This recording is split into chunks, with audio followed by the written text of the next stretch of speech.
Herzlich willkommen zu einer weiteren Folge Artist Talk. Heute zu Gast Felix Gruhl, King Asozial. Jetzt wird's jung, bisexuell, geisteskranker Manakö.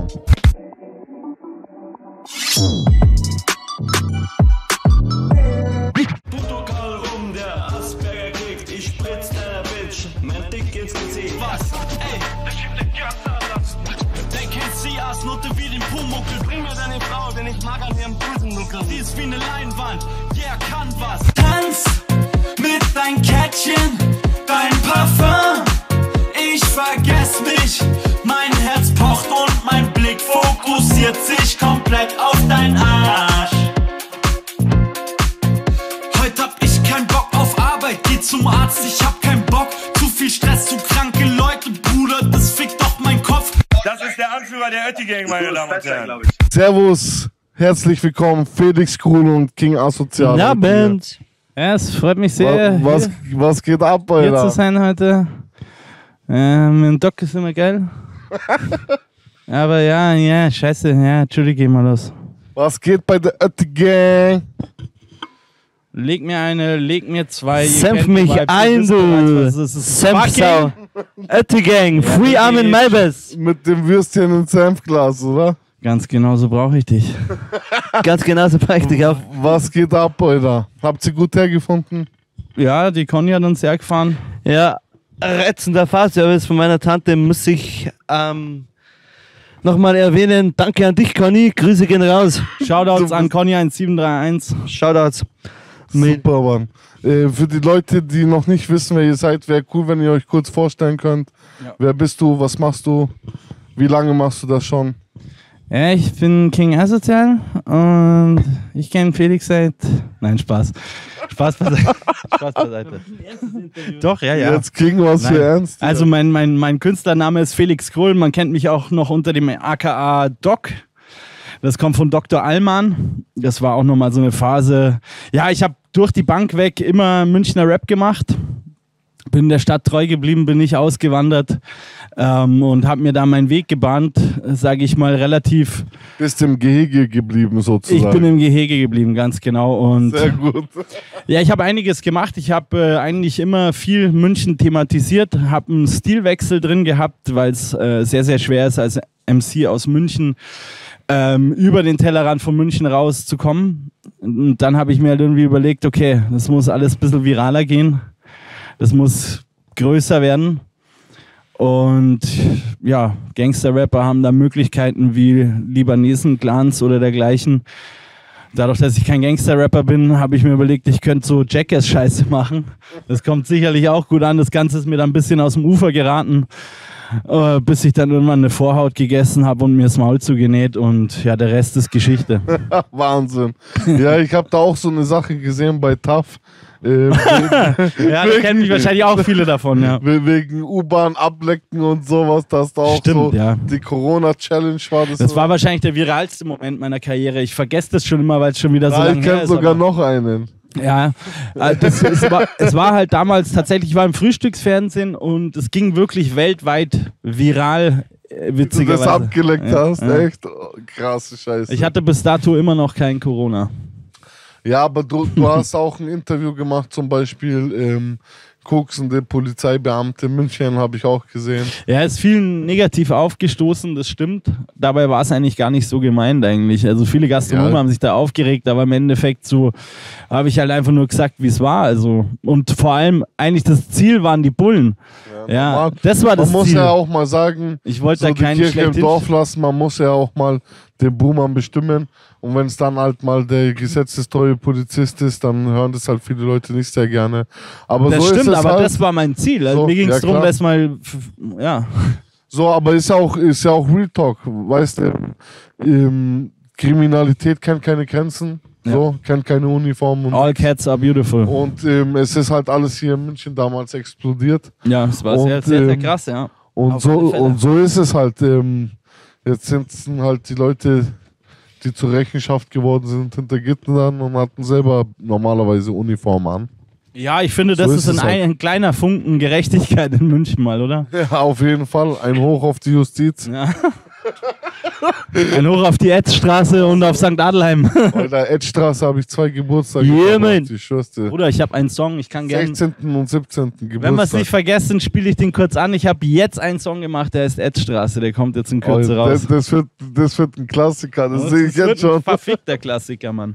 Spinnst du, Ja, wird Alter, geil, Alter. spinnst du. Ohne Scheiß. Wir gehen jetzt gleich noch auf die Oetti-Gang ein, aber bevor wir es Wir haben ja hier einen vergessen, König im Gebäude.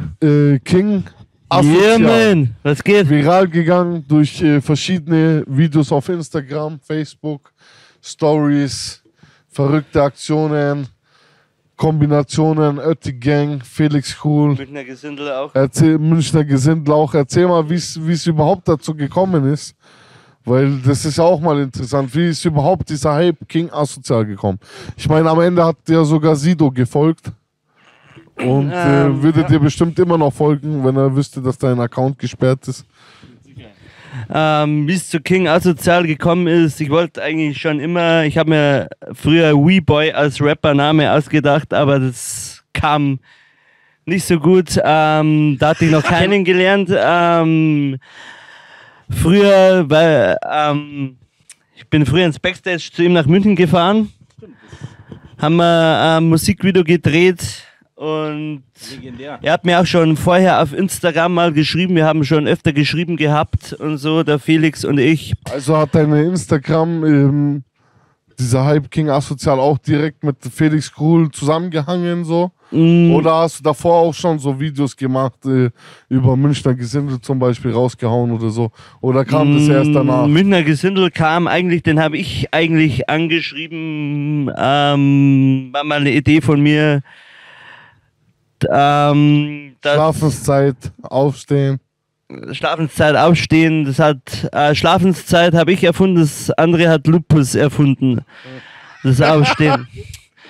Shoutouts an Videos, Lupus. oder? Normalerweise. Kollege Double ist das. Ja, und wie bist du rausgekommen, was dir? Auf die Bildfläche erschienen? Erzähl mal. Viel durch Felix, viel auch durch Münchner Gesindel, den wo ich nicht persönlich getroffen habe. Grüße an Münchner Gesindel an der Stelle. Und Little Phil. den habe ich habe seine Videos so auf Instagram mal angeschaut. Ich habe seine Videos auf Instagram angeschaut, dann habe ich ihm mal geschrieben, ob er auch so Memes von mir machen könnte und hochladen könnte. Und dann hat Hast er du mir Memes selber zugesagt gar und nicht sowas. selbst erstellt, sondern er hat einfach... Ich habe ihm immer Videos geschickt und dann habe ich ihm immer gesagt, er soll draus ein paar Memes machen und so. Du bist so eine Vertriebsbeste. Und ja, Also Wahnsinn. und dann... Du hast den harten Weg gewählt, hä? Das ist der eigene Manager. Ja, stabil, aber so. Münchner Gesindel hat mich auch ein bisschen berühmt gemacht, muss ich sagen. Da muss ich mich noch bedanken bei Münchner Gesindel, auch alle Fälle. wenn manche Sachen, wo er abgezogen hat, negativ waren. Jetzt kommen wir mal zum Knackpunkt hier überhaupt in dieser Geschichte. Oetti-Gang. Wie ist es entstanden? Wie ist das? Alter, ihr habt 50.000 Füchse hier, habe ich gehört, so deutschlandweit. Was ich am Anfang komisch fand, du hast in einem Track gesagt, Schwanzrauchen oder Pimmelrauchen oder sowas. Das habe ich beim sogar Track mal schlecht kommentiert gehabt, weil ich fand das irgendwie voll komisch. Normal als heterosexueller Rapper, so der andere rappt, ich rauch Pimmel. Auf einmal sehe ich in Berlin KDM Shay zum Beispiel und so viele andere auch. Sie reden auf einmal genauso wie du eigentlich. Ja, So, und irgendwie kommt es mir so vor, als wäre auf einmal eine Szene entstanden, die schon Felix Krull-lastig ist, meiner Meinung nach. So. Auf jeden Fall. Also ich habe lange gebraucht, auch wie ich vorhin eben gesagt habe, dass es sehr schwer ist, als Münchner Rapper ernst genommen zu werden oder überhaupt erstmal bekannt zu werden, weil es halt immer heißt, ja, München hat kein Ghetto und in München alle Rapper sind halt Spastis so ungefähr. Shoutout an The Real Spast an der Stelle. Ja, also im Endeffekt habe ich mir sehr, sehr, sehr viel Gedanken gemacht, wie man wirklich flächendeckend bekannt wird und was dazu wichtig ist. Was man braucht, um viral zu gehen, um Richtig. Aufmerksamkeit zu erzeugen. Absolut. Also das hat schon Hand und Fuß und ich habe viel gelesen, ich habe mir viel angeguckt, was in Amerika läuft. Und ganz wichtig ist, eine eigene Sprache zu haben, finde ich. Oder ich persönlich habe das immer sehr cool gefunden bei den amerikanischen Rappern.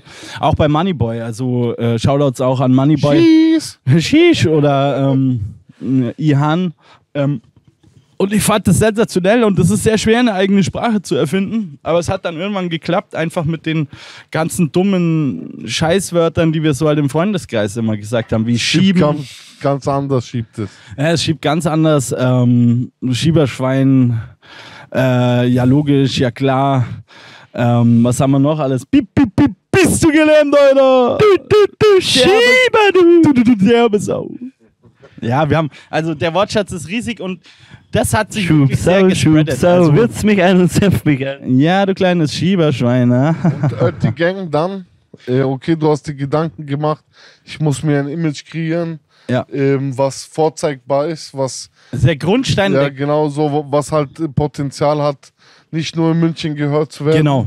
Und dann Oettigang kam dann beim Oettinger Trinken oder wie? Das wie ist ein sehr dann guter gekommen? Punkt. Also wer sich erinnert, ich habe mal eine ganz lange Zeit diesen Allmann-Grind gefahren, weil das hat auf Twitter mit Spaß angefangen eigentlich und dann habe ich gemerkt, dass die Leute da sehr krass drauf reagieren. Ich habe da immer so Allmann-Witze gemacht.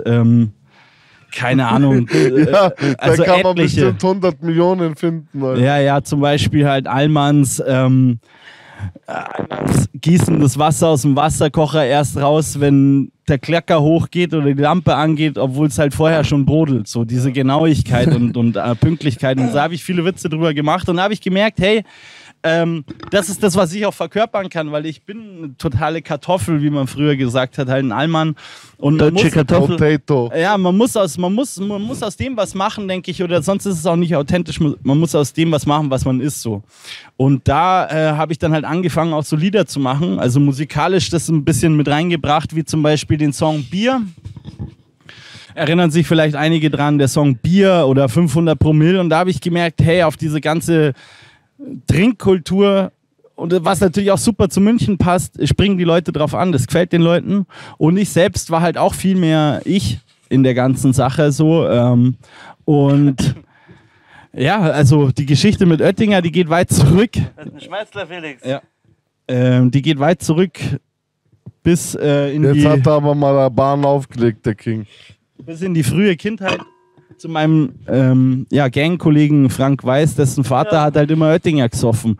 Und alle haben sich halt immer lustig drüber gemacht, hey, du saufst das Billigbier und pipapo. Und wir haben das aber... Gurten Hopfen, Alter. wir haben den halt immer rauszwickt aus dem Kasten und... Die Gang. Und ja... Also im Endeffekt ist es halt auch geil. Meine Mentalität war schon immer punkig. Also halt lieber Sachen feiern an sich, die abgefuckt sind. So. Also und da haben mich viele früher als Felix Krull in dem feinen Zwirn, was ja auch nur ein Joke war eigentlich als Hochstapler, wer den Roman kennt, das ist ja eine Romanfigur.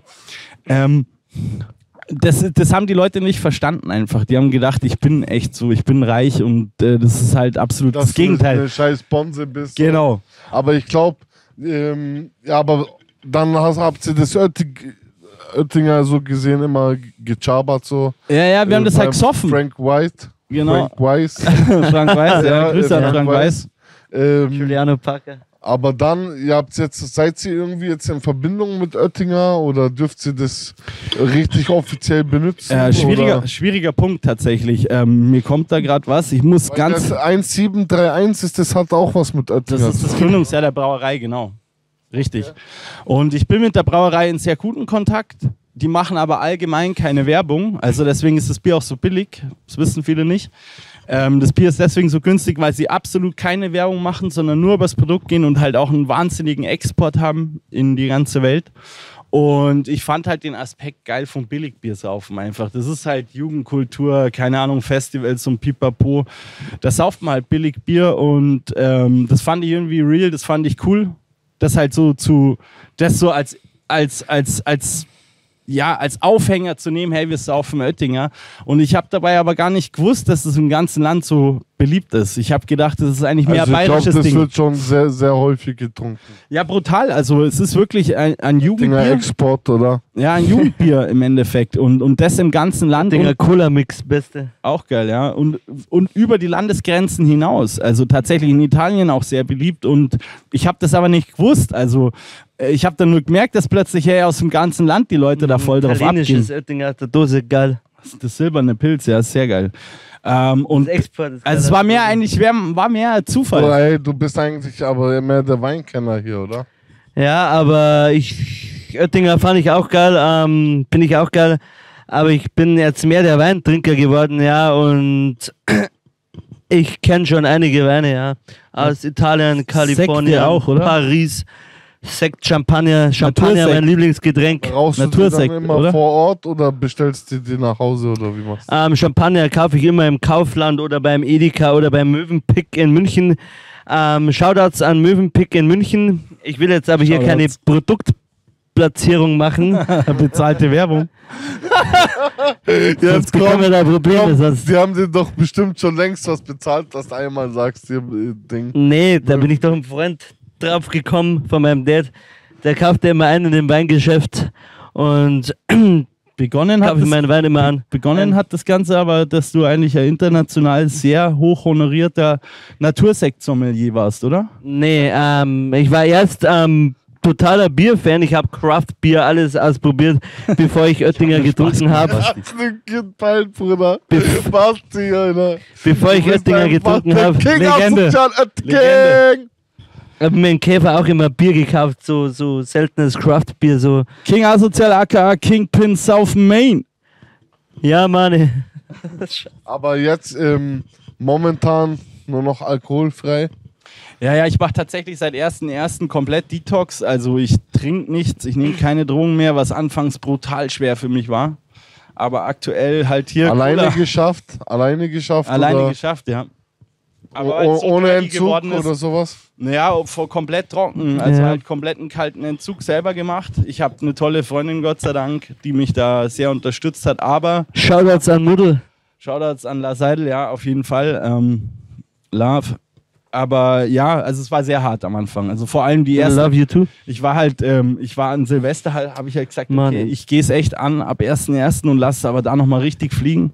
Und da war mein Shep, das ist an der tschechischen Grenze. Und das ist die Christelhölle. Also, da laufen nur Zombies rum. Also ich sag's, das ist nicht mal mehr lustig. Das ist der schlimmste Ort, den ich je gesehen habe. Und ich war an einigen üblen Orten. Und da habe ich es mir halt nochmal völlig besorgt. Also wir sind aus dem Bus ausgestiegen und der erste Kontakt war Kristall. Und dann habe ich gesagt, Kristall Meth. let's go.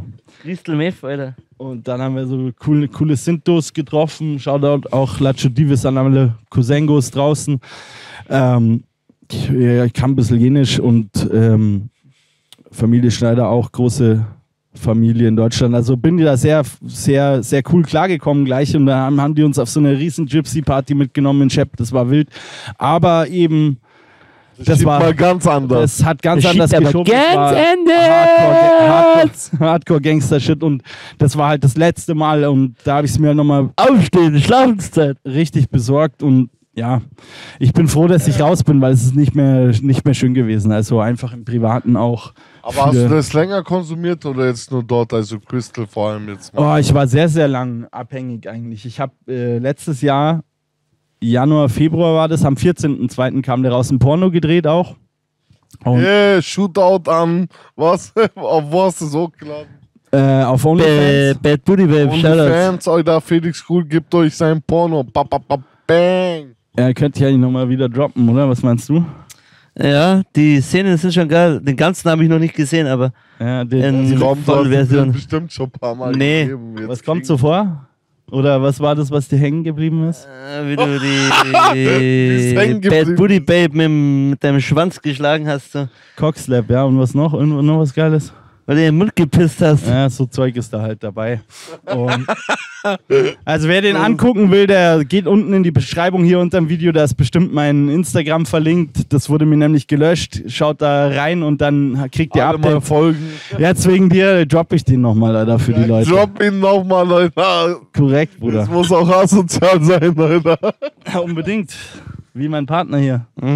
Und wie hat das bei dir rap-technisch angefangen? So, jetzt haben wir mal geredet, wie ist die Kunstfigur entstanden, aber Ja. generell, wo sind deine Rap-Anfänge so? Ja, das ist tatsächlich lustig, auch mit dem Frank damals, der hat einfach so aus dem blauen Himmel raus angefangen, damals in der Berufsschule, ich kenne ihn ja ewig schon, also jetzt mittlerweile fast 20 Jahre und er hat immer auf dem MP3-Player gab es damals noch, hat der einfach so reingespittet über Tracks, wo sogar noch Spuren drin waren. Also völlig katastrophal, aber halt zur Gaudi. Habe ich auch schon mal gemacht. Ja, ich weiß. Und so fängt es halt auch oft an. Und ich glaube, es fängt immer so an. Ja, Alter. Ich bin Skateboard gefahren ganz lange und habe das dann aufgehört, weil ich immer so... Mit Michael Wendler. Ja, ich hatte brutale Verletzungen immer. Also ich wollte... Tony Hawk-mäßig. Ja, ich bin nicht Halfpipe gefahren, sondern Streetskaten, also fette Treppen und Handgeländer runter und so. Und das ist halt schon echt...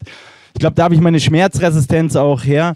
Aber lange Rede, kurzer Sinn. Ich wollte eigentlich bloß sagen, wollte ich Profi werden. Und ich habe dann irgendwann gemerkt, auch meine Mom, die hat da gesagt, ja, du musst eine Ausbildung machen, so ganz klassisch. Und ich war dauernd verletzt. Hör mal auf mit der Scheiße gehen. Genau, ich war dauernd verletzt. Und dann kam das perfekt mit dem Rappen. Das war so, das hat mich wieder Blitz getroffen. Ich habe immer schon Rap gehört, also von ganz, ganz klein auf. Meine erste CD war What's My Name von Snoop Dogg. What's Doggy Dog. Ja, und Single auf jeden Fall. hey, ich bin da voll kleben geblieben drauf, aber ich habe nie dran gedacht, das selber zu machen. Und wo ich das so gesehen habe, eigentlich, hey, warum nicht? Und der hat Und dann direkt auf Deutsch oder auch. ja, ich habe immer nur Deutsch gerappt. Ja. Wobei ich mir überlegt habe, ich habe neulich mal mit einem Kollegen, der Russe ist, ich hatte lange eine russische Freundin, Russisch zu Shoutouts rappen. am Bratan. Ja, Ich habe mit den Russen angefangen zu rappen. Korrekt. Schöne Grüße an Kastan. ja, Mann. Utram Spajuba, Goda, Krinova, Etaglam, Gureb, Eta, Gloja. Geil, Digga. Also, ich weiß gar nicht, ob es noch so richtig ist, weil die Erinnerungen sind schon 20 Jahre her. Ja, aber korrekt, Aber- Digga. Feier ich, So, stabil. das war damals ein Part, der hatte einen Part, den hat er die ganze Zeit gerappt. Also Weißt. den von Bratan und den russischen. Ja, müssen wir mal schauen, ob das überhaupt geht, hier was anzuspielen. Aber ja, also auf jeden Fall, so war das damals. Und der hat auch Kumpels gehabt, die ein Studio hatten. Sage ich mal, jetzt auch nicht spektakulär im Keller, wie man es oft kennt. Und dann ist es losgegangen. Also dann war das relativ schnell bei mir so, dass die Jungs gesagt haben, hey, du hast Talent. Und Du schreibst auch immer selber, oder? ja, natürlich. Also ich habe auch schon Ghostwriting sehr, sehr viel gemacht, also für andere geschrieben. Das denke ich ist dem geschuldet, deswegen heiße ich auch wie eine Romanfigur. Ich habe halt echt immer viel gelesen. Dann danke an meine Mom, die mich da gezwungen hat, dazu fast schon immer zu lesen. Aber ich denke, ich habe einen Ja, guten... ich glaube, das ist auch sehr wichtig für den Wortschatz auch. Und Ja, Rappen ist... Allgemeinwissen so oder so. Weil als Rapper bist du so gesehen ein Geschichtenerzähler. Richtig. Und wenn du nichts weißt, dann ist die Geschichte einfach öde.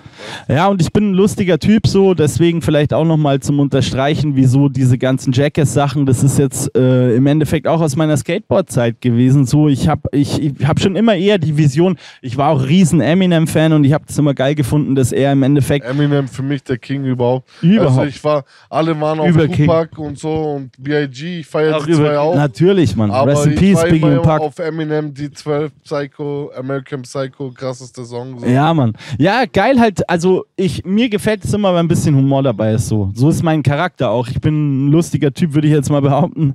Eigenlob stinkt, aber so war es machst nicht auf gemeint. jeden So. Ich Fall bin immer krass eigentlich ein lustige Joker. Sachen. So. Aber ich habe auch gesehen, so richtig Sachen, wo man selber fast wirkt beim Zuschauen. Ja, Was das, ich extrem fand, zum Beispiel die Butter-Challenge. Das hört sich so billig an. ja, das war auch sehr aber grob. Wo du die Butter da, ich glaube, 3 Pakete oder Ja. 3 Pakete Ja. hast, oder? Boah. Aber Nee, du hast auch geschrieben, glaube ich. Viele. Naja, es gab ja zweimal das Butterbrot. Also, ja. Das ist halt einfach eine Scheibe Brot mit einer ganzen Butter. Und da habe ich dann 3 gefressen. Ich habe die Senf-Challenge gemacht. Ja, ich bin nicht... Senf-Challenge habe ich auch gesehen. Ich bin Freak, weißt du, ich Kommt meine jetzt so... Da löffelt ihr den Senf, oder? Ja, also Das ist eine neue, gell? da kommt die Senf Challenge 3 jetzt nächstes Wochenende. Wahrscheinlich, ich weiß nicht, wann die Sendung hier rauskommt, aber es kommt auf jeden Fall auch. Deswegen lohnt sich das Insta, wie gesagt, zu abonnieren. Da gibt es alle News dazu. Und Genau. ja, Alter, Aber ich was soll habe ich auch sagen? krasse Sachen gesehen. Ich habe gesehen, du hast dir eine verpassen lassen von Capital Bra. Der hat dir gleich 2 gegeben. Ja, das war die Story vielleicht auch nochmal für alle so, das war wirklich abgesprochen. Ich war da eingeladen zur Gucci-Land Tour damals und habe dann erstmal natürlich, ich habe erst einen Kapi angesprochen, es war halt wirklich original, da habe ich das auch zum ersten Mal so richtig live erlebt, wie das ist. Da hat er halt wirklich gesagt, ich muss erst den Patron fragen. Und dann sind wir halt zu Ashraf Remo.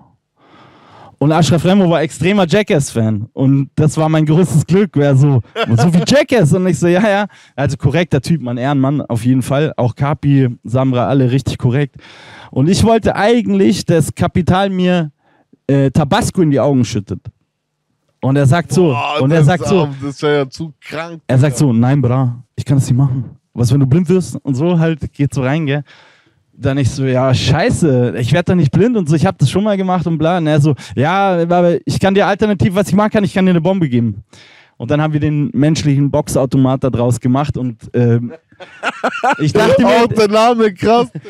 mir in dem Moment schon, Jackpot, weil ich genau wusste, die Medien werden das auslegen, dass er mich geschlagen hat. Und es ist halt mega viral gegangen. Das war eigentlich doch, das war das Beste, was passieren hätte können, so. Der Boxer, aber der erste hat ihm nicht gereicht, das hat man so gemerkt. Da dachte er, das ist zu leicht, nicht, dass er so pussymäßig rüberkommt. Dann hat er dir schon nochmal so eine er hat schon Hammer gegeben. Halbfest, der hat er dir schon mal Hammer gezogen. gegeben. Also ein Pfeilchen hast du auf jeden Fall gehabt. Aber er hat schon auch gezuckt, wo ich vorgegangen bin. Ey, man kann das Video anschauen, ich schwöre bei Gott. Aber kein feiner Kerl. Sehr lustig, auf jeden Fall für jeden Spaß zu haben. Ja, safe. Aber du bist ja auch nicht damit jetzt nur mit bekannteren Rappern in Kontakt. Ich habe gesehen, Sido-Feature, oder? Sido-Feature habe ich auch, ja, also eigentlich noch krasser. Also Sido und Savage, genau. Ja. Die sind beide auf dem Track. Der Track heißt Hodln, Hodln. Gibt's auf Kassette auch? Jetzt habe ich gesehen. Ja, also auf jeden Fall. Kurzer Stopp. Dazu muss man sagen, King Asozial, Tape-Fanatiker. Ja, voll. Es geht um Tapes. Skinny, Shoutouts an Skinny Finster. Shoutouts an dich, Skinny. Du hast mich auf Tapes gebracht, man. Auf jeden Fall sehr cool, dass ein Musikliebhaber noch sagt, weißt du was, ich will den Shit auf Tape. Ey, ich find's auch mega krass, Alter. Und der hat so, es gibt eine richtig krasse Memphis-Legende, Tommy Wright. Und Tommy Wright hat ihm halt auch so geschrieben. Das ist halt so krass, weil man muss dazu wissen, bei uns das Kennenlernen war auch dadurch ein bisschen geschuldet, dass er mich jeden Tag, Tag und Nacht, glaube ich, mit über 2 Monate lang, jeden Tag, Tag und Nacht mit Messages bombardiert hat. Und ich dachte mir immer, oh, der ist unheimlich, Alter. Das ist ein Vollpsychopath. Und hab das dann immer in den DMs gelassen und wollte es nicht aufmachen. Ich so, was ist das für ein Freak? Weil er war immer ganz oben, weißt du? Ich meine, normal rattert ja, also ich krieg viele DMs und es rattert sehr schnell runter an einem Tag so. Aber er war immer ganz oben, weil er dauernd geschrieben hat. Und ich dachte mir immer so, Digga, der ist ambitioniert, Mann. So, schau da mal rein. Und dann habe ich die erste Voicemail abgespielt und mich sofort verliebt. Also, weil er ist auch ein wahnsinniger Charismat. Also nicht nur Psychopath, sondern auch Charismat. Ja. Und auf jeden Fall, er hat halt den Humor mit der Gabel gefressen. Ja, voll, aber so Helge Schneider-mäßig, einfach aus dem Nichts raus, so lustig einfach. Einfach durch die Persönlichkeit, nicht gespielt. Safe. Das ist Wahnsinn. Auf jeden Fall, so ist er halt immer. Und so hat er sich schon einige Sachen ergaunert. Und zwar, er wurde ja mal von E40 repostet, gell? Repostet auf Insta. Ja, ich habe das ein Bein repostet. Da war ich so, was E40, Digga? So, für die Jüngeren werden vielleicht E40 nicht kennen, lohnt sich aber. Ein ganz einfaches Beispiel, der Song Yup, Nope von Moneyboy, das ist eigentlich in echt Sample. Der Song ist in echt genauso, nur auf Englisch halt von E40. Das ist E40, checkt E40 aus. Und er hat ihn repostet. E40, man. Shoutouts E40. Und ich dachte so, was? E40? Und dann eben, was wollte ich sagen? Was du schon alles so, wo du schon aufgetaucht bist und wie krass das ist, weil du halt eben so penetrant bist. Und auf diversen Meme-Seiten auch. Ich hatte kurz den Faden verloren, sorry, aber jetzt weiß ich es wieder. Tommy Wright, eine absolute Memphis-Legende, hat ihn dann angeschrieben, weil er ein Tape hatte. Und er wusste es aber nicht und das Tape war ein Bootleg. Dazu kannst du gleich mehr sagen. Aber Tommy Wright, diese Memphis-Legende, schreibt ihm persönlich, it's a Bootleg. All of fakes. Ja, ich darf das N-Wort hier nicht droppen, aber ihr könnt es euch denken, was er geschrieben hat. Ja, sag mal ein bisschen was zu der Bootleg. Was ist ein Bootleg? Was ist das überhaupt? Genau. Ich verstehe gerade nur Bahnhof. Ja, ich bin auch nicht so ein weiß ich selbst nicht so, aber ich kann es erklären. Es ist ein Seltenheit einfach. Ein überdrücktes Tape, ein gefälschtes Tape, wo man einfach die Songs von dem Rapper nimmt und dann auf das Tape tut, weil ein Original Tommy Wright Tape kostet so 100 bis 400 Euro. ungefähr. So ein Ich kann dir ein bisschen helfen, wenn du willst, weil so ein Original-Tape. Es ist eigentlich relativ einfach zu erklären. Bootleg heißt im Amerikanischen schon immer eine Kopie. Ja. Also und Kopien sind Ein Originaltape sozusagen. genau, und das Ding an... Tommy Wright hat selber Bootlegs verkauft. Wow, shit. Das war jetzt deep. Jetzt wirst du wieder Stress mit ihm kriegen. Wenn er das sieht. Nicht, dass er dich angreift, Alter. Ja, schneid mal raus. Schiebt er ganz anders. Schiebt er ganz anders. Schon wieder Tommy Wright geht das... Der schneidet mal raus. Alter, hier Das gibt's bleibt drin, keine Alter. Schnitte, Alter. Hier Beef mit Kingpin hier ist South Main. 100% Real Talk. Er Tommy Wright. shootet mich Ja, in wahrscheinlich. Memphis. Ja, aber du fährst wahrscheinlich so schnell nicht nach Memphis. Aber auf alle Fälle, Bootleg ist halt eine Kopie und das Geheimnis an Tapes ist, Kassetten sind uralt, Digga. Das ist das Ding, das ist Sammlershit, das ist Liebhaberscheiß, wie Schallplatten beispielsweise. Habe ich auch zu Und es Hause. verkaufen halt im Internet manche das als alte Kassette, aber es ist halt nur eine neue Kassette draufgespielt und halt der Aufkleber. Das ist ein Bootleg so. Und der hat ihn dann da hat so gesagt, hey, die Kassette, die du da hältst, das ist ein Bootleg und diese Legende aus Memphis ihm halt Aber schreibt. eigentlich hat die Legende ihn dann gehatet sozusagen. Ja, oder? ein bisschen. Hast Deswegen- dann gesagt, du Schwein, hast einfach eine billige Kopie Aber von mir. es ist auch ein Riesenthema. Aber andererseits soll er meiner Meinung nach heutzutage froh sein, dass es überhaupt welche gibt, ob das ein Bootleg ist oder hin und ja, sie her. keepen es halt sehr real. Das Tape-Game ist serious. Alter, das Ja, ist serious. ganz anders. Das schiebt dir ganz anders. Jetzt Kassetten sind sehr real, jetzt, ist man. der King, jetzt hast du ihn nervös gemacht. Ja, aber es macht nichts, ich stehe hinter dir, Bruder, wie immer. Kassetten sind sehr real. Vor allem in der Dusche steht er hinter dir. Sehr gerne. Auch, Seife aufheben. auch vor dir, Bus bauen. Aber jetzt Savage Sido. Ja, das war krass. Da sind wir hängen geblieben. Das war krass. Und zwar war ich auf dem Splash, ich weiß nicht mal mehr, boah, der Schmalzner, eigentlich müsste ich schneuzen, Alter, der ist sehr giftig. Aber es ist so mein Das ist Substitutionsmittel aktuell. der Schnupftabak des Grauens. Aber auf jeden Fall, ich war auf dem Splash und ich glaube, es war 2017, wenn ich mich nicht täusche. Ja, denke ich sogar ziemlich sicher, 2017. Ich war auf dem Splash und stehe an so einem Raclette-Stand. Aber nicht im Backstage, sondern wirklich auf dem freien Gelände. Ich wurde fürs Backstage gebucht, einen kleinen Auftritt nur. Da gibt es so eine Newcomer-Bühne. Und ich stehe dann da so und schaue so nach links und sehe Sido mit so einer riesigen Menge an Leuten. Ich sehe Paul Ripke, großartiger Fotograf, DJ Desu, alle möglichen Leute mit Sido so gehen. Und ich denke mir so, das wäre geil, jetzt für Instagram ein Foto zu machen mit Sido, gell?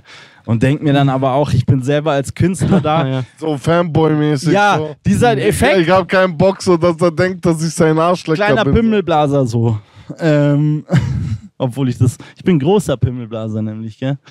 Ja. Schon dann, also wenn dann zum Siggi. Deep Road.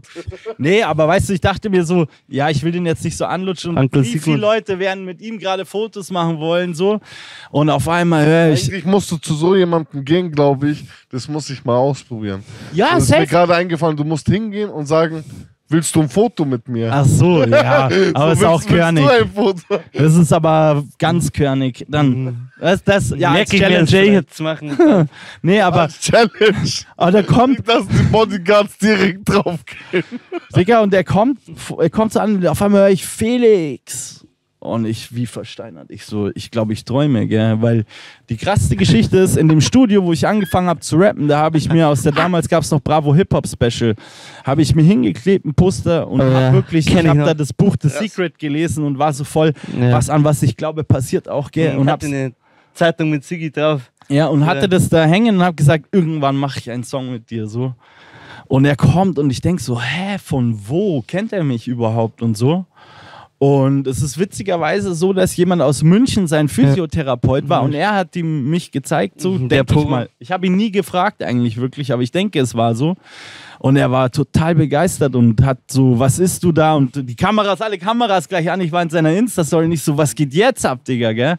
Und er hat damals das Album gemacht mit Cool Savage, Royal Bunker. Die haben zu zweit ein Album gemacht und dann haben sie mich eingeladen hinter ins Backstage. Und es war so Rap-Götter, zwei Rap-Götter, so wie Biggie und Pac für Einfach mich richtig geil so. im Deutschrap. Und ich echt wirklich dachte, was geht jetzt ab? Und ja, einigermaßen gut reden oder ich bin immer real, weißt du, wie ich meine? Ich bin so gewesen, wie ich war und dann haben wir uns gut verstanden und dann haben sie eines Tages waren sie auf Tour und ein Tourstopp war München halt und sie haben einen Tour-Mixtape gemacht.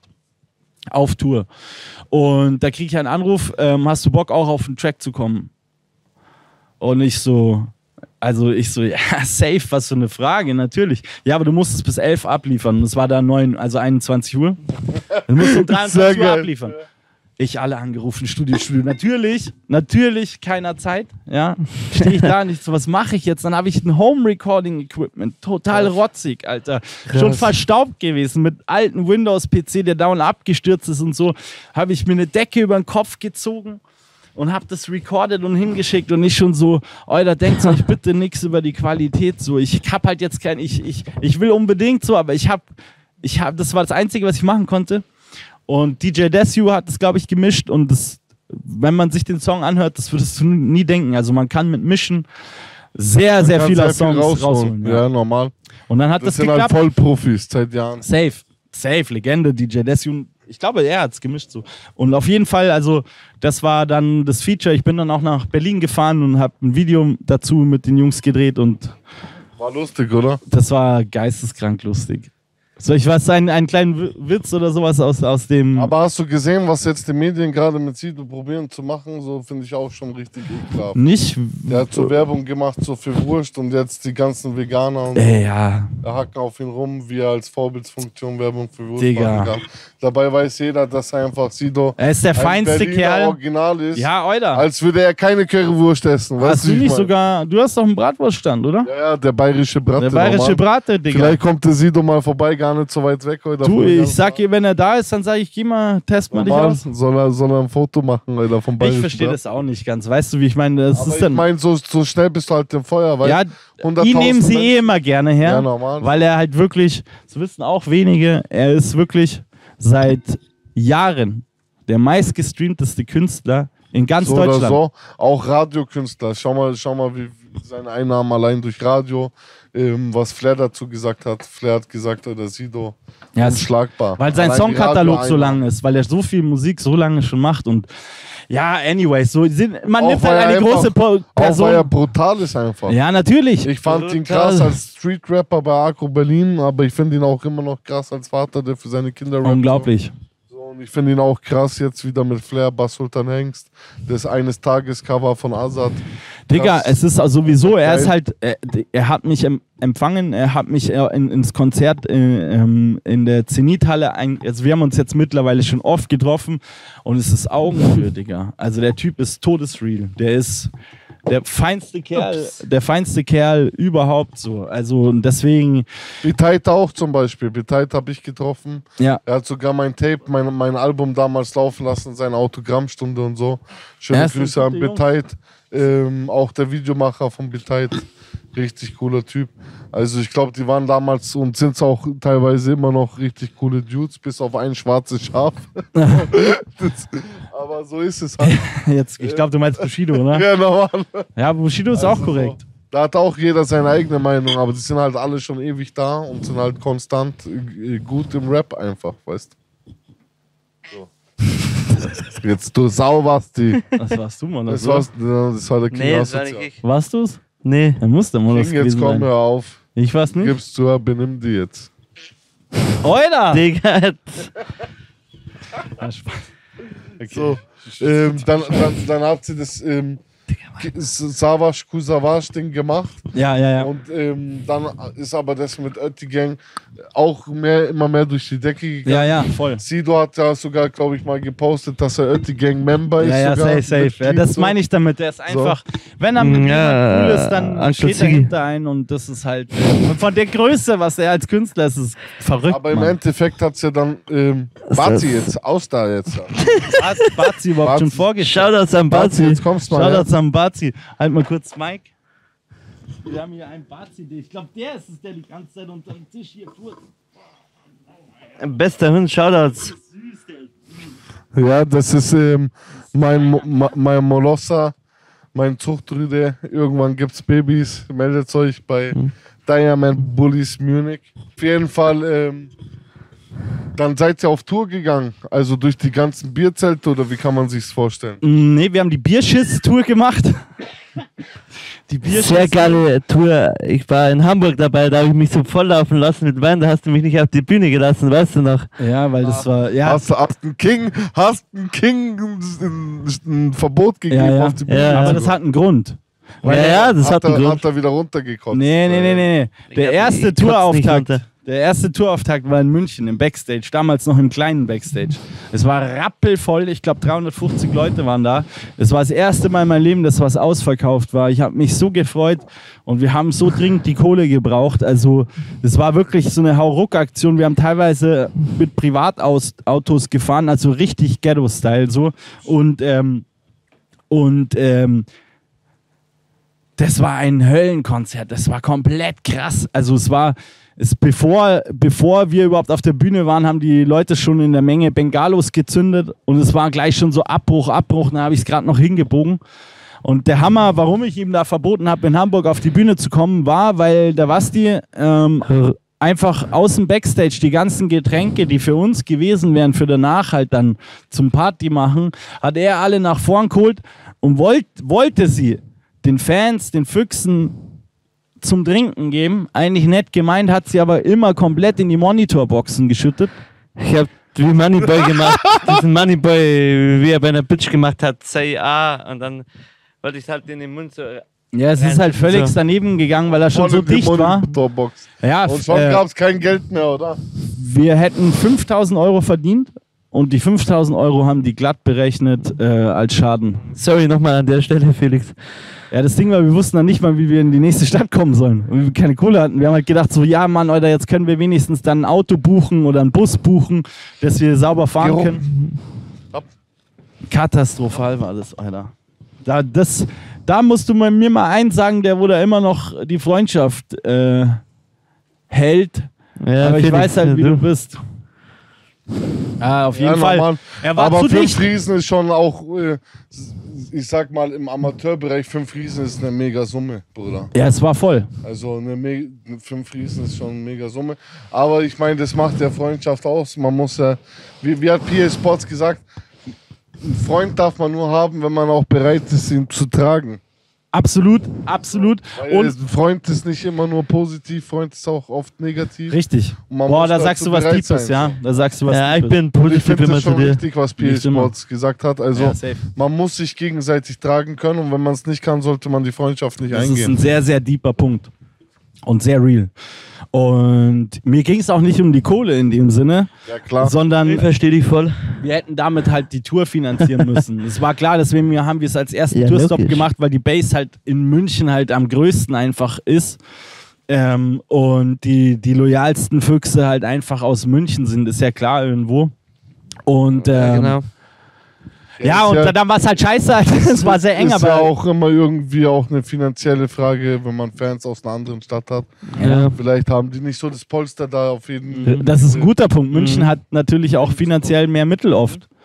Oft, nicht immer, aber ich meine so, wenn dein Star oder den, wo du feierst, halt in deiner Stadt lebt, dann ist halt easy. Du fährst zum Konzert mit der Bahn. Noch so. dazu, stimmt, okay. Weißt, so habe ich es gar nicht gesehen. Du musst nicht in eine andere Stadt fahren. Du musst nicht Geld ausgeben für ein Hotel oder mega für Benzin oder Reisekosten halt. Wobei wir deswegen halt auch tatsächlich in die Städte gefahren sind. Also wir hatten 7 Städte und also durch ganz Deutschland. Und das war eine Wahnsinnserfahrung. Aber eben wie gesagt, da habe ich halt extremstes Lehrgeld damals mit den Jungs gezahlt, weil wir sind ja auch eine 4-köpfige Crew. Also das ist ja so, dass es dann schon auch ein großer... mit mir 5.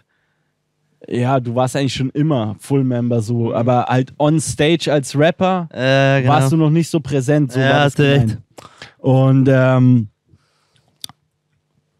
jetzt da musste ich halt, ja genau, wir haben ja dann, das hat sich ja alles erst entwickelt auch, dass er halt gesagt hat, er kann liefern, Alter. Er hat beim Oktoberfest letztes Jahr war so was ist das Oktoberfest? Ja, das haben wir wir haben das angefangen.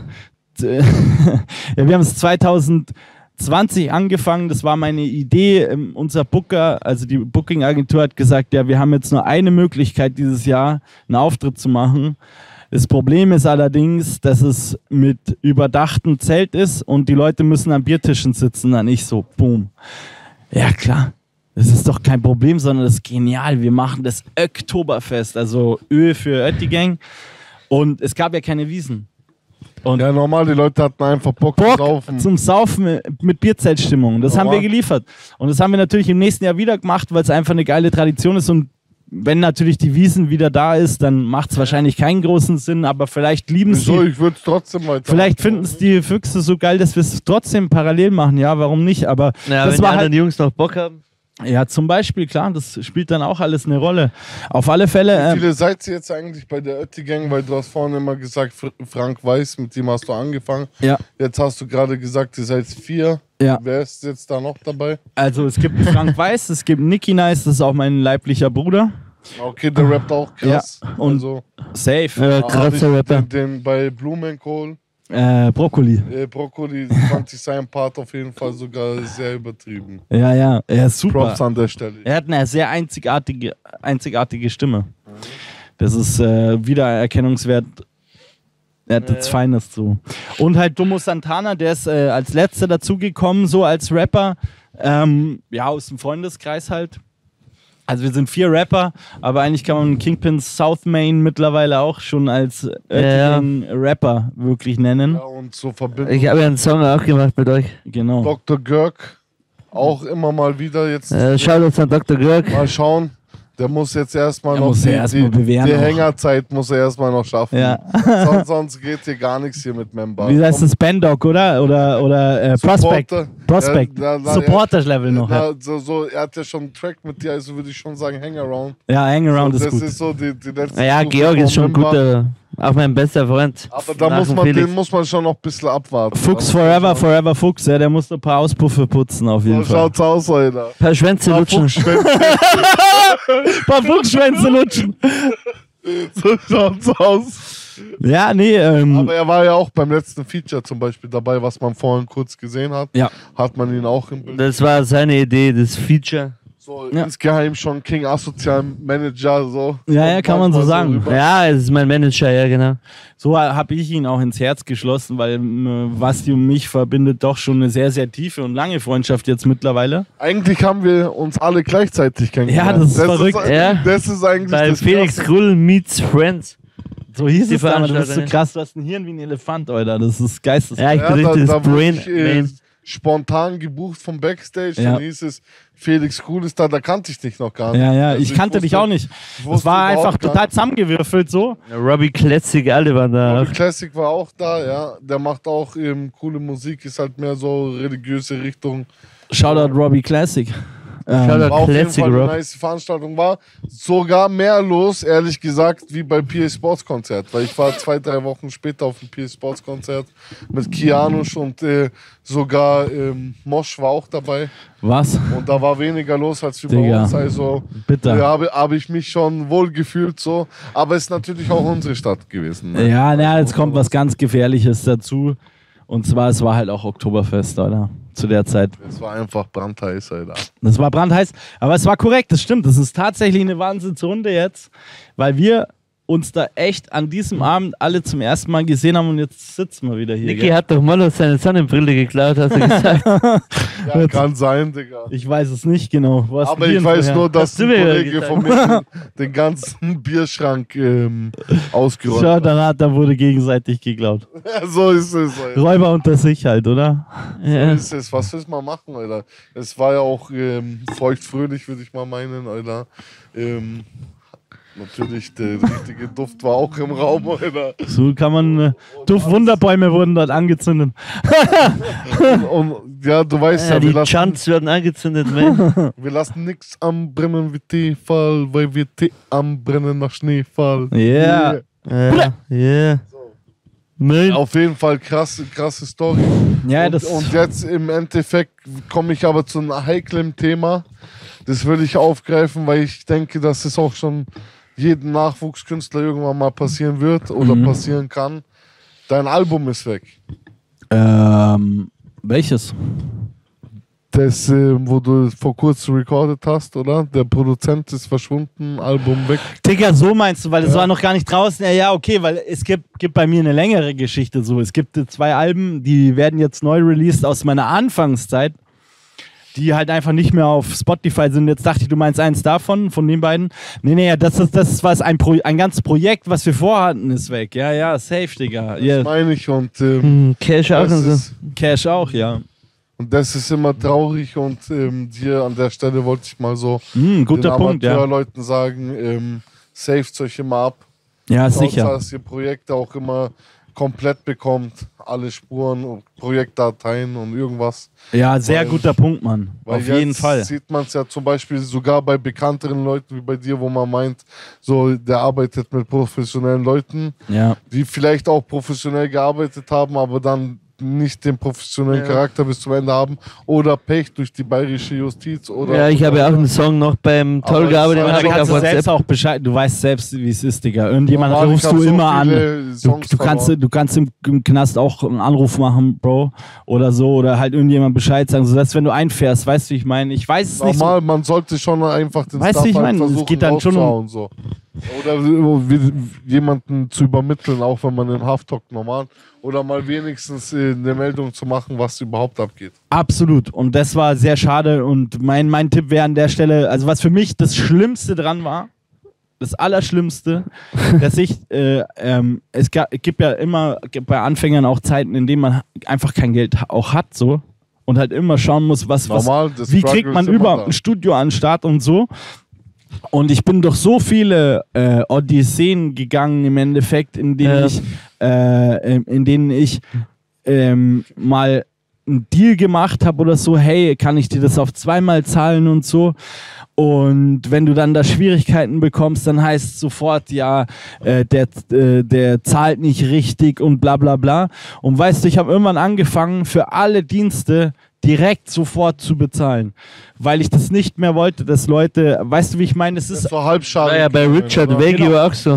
So, dass man dann sagt, so, ja, nee, ich möchte da habe ich Zeit oder dem mische ich jetzt nur so halbherzig ab. Ich oder möchte so. von mir aus, dass die Leute nicht, also ich weiß, wie wichtig ein Ruf ist. Und ich habe mir angewöhnt, dass ich alles immer gleich bezahle. Sofort. Weißt du, wie ich meine? Also, wenn einer sagt, hey, den Track machen wir, das kostet so und so viel, ich zahl's dir gleich und dann kriege ich ihn. Und es hat alles immer super funktioniert, weil ich mir denke, so, dann kommt kein Scheiß dabei raus. Weil dann ist es mal so, er sagt, naja, Bro, gib's mir beim nächsten Mal. Dann wird dir irgendwas abgebucht oder so und du kannst es nicht zahlen. Und dann heißt es ja, der Wichser schuldet mir Geld oder so. Musikszene ist komisch, Bro. Und deswegen habe ich mir angewohnt, ich will einen super Ruf haben. Aber das kann ich sogar verstehen.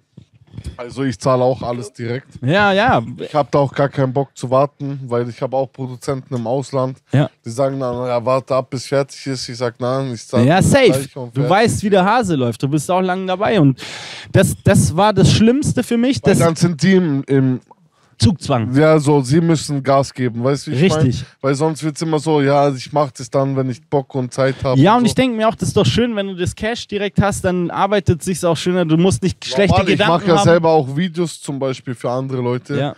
Natürlich, ich mache für jeden gleich die Videos. Ja. Aber natürlich feiere ich es auch mehr, wenn der Rapper Es ist doch ein sagt, schönes Gefühl, ja, oder? ist deine Scheine, bam. So So, hat- dann habe ich gleich noch mehr Bock drauf. Weißt du, ich meine, Genau, das ist das- einfach so. Aber ein normaler Menschenverstand ist so und das hat mir Spaß gemacht, das überhaupt machen zu können. Also, dass da überhaupt schon ein Cashflow da ist. Und genau dann habe ich für ein Projekt bezahlt, alles, und habe nichts bekommen. Und das ist halt da, weißt du, ich werde das trotzdem weitermachen, aber das war für mich so, warum Gott? So, weißt du, ich meine? Warum? Ja, aber da kommen wir zum Thema so deswegen, weil es können ja immer so irgendwelche Sachen passieren auf einmal. Das, wie du gesagt hast, Vielleicht man gar muss sich nicht so- absichern, ja, Digga. so, wenn du aufnimmst, nimm schon mal deine Rohspuren mit. Safe. Sag einfach, ja, wir haben jetzt aufgenommen, ich nehme mein Backup-Ding mit, mischt es ab und so, weil wenn das nicht abmischt oder Scheiße abmischt oder keine Ahnung, es Da dauert kannst du zu noch lang. selber was draus machen. Normal, dann im sagst du, ich schlimmsten nehme das Fall. Projekt und schick's jetzt einfach woanders hin Danke oder dir, so. Bruder. Also immer saved euch eure Projekte ab. Und habt auch euren Stuff nicht immer nur auf einer Festplatte. Also ich selber hab Songs verloren ohne Ende, nur weil ein PC einfach abgestürzt ist. Sicher. Oder alle Songs weg. Oder auch Räumung, weißt wegen, ist halt auch oft halbkriminell, du weißt, wie die Szene ist und dann ist mal alles beschlagnahmt, oder? Ja, Hatte dann ich ist auch schon. scheiße. Ja, madig, aber weißt du, dann kann da die Person auch nichts dafür und es kommt ja auch wieder zurück und bla. Anyways, Mollos, ich wollte für deine Realness jetzt weil du sagst sehr, sehr richtige Sachen. Das habe ich die ganze Zeit schon vorgehabt. Gib mir die Sekunde, ich muss kurz aus dem Bild. Ich habe was für dich mitgebracht. Halt mal schnell, Bruder. Ja. Außerdem ziehe ich auch gerne meine Jacke aus, mir ist ganz schön heiß. Es liegt an dem heißen Typen neben mir. Danke dir. Einmal eine Oettinger Mütze, Alter. Alter, Mann, korrekt, Alter, Mann. Das wird jetzt gleich für meinen Arbeitsschlüssel beim Bayerischen Bratte, Alter. Und das ist so ein Tape, Alter.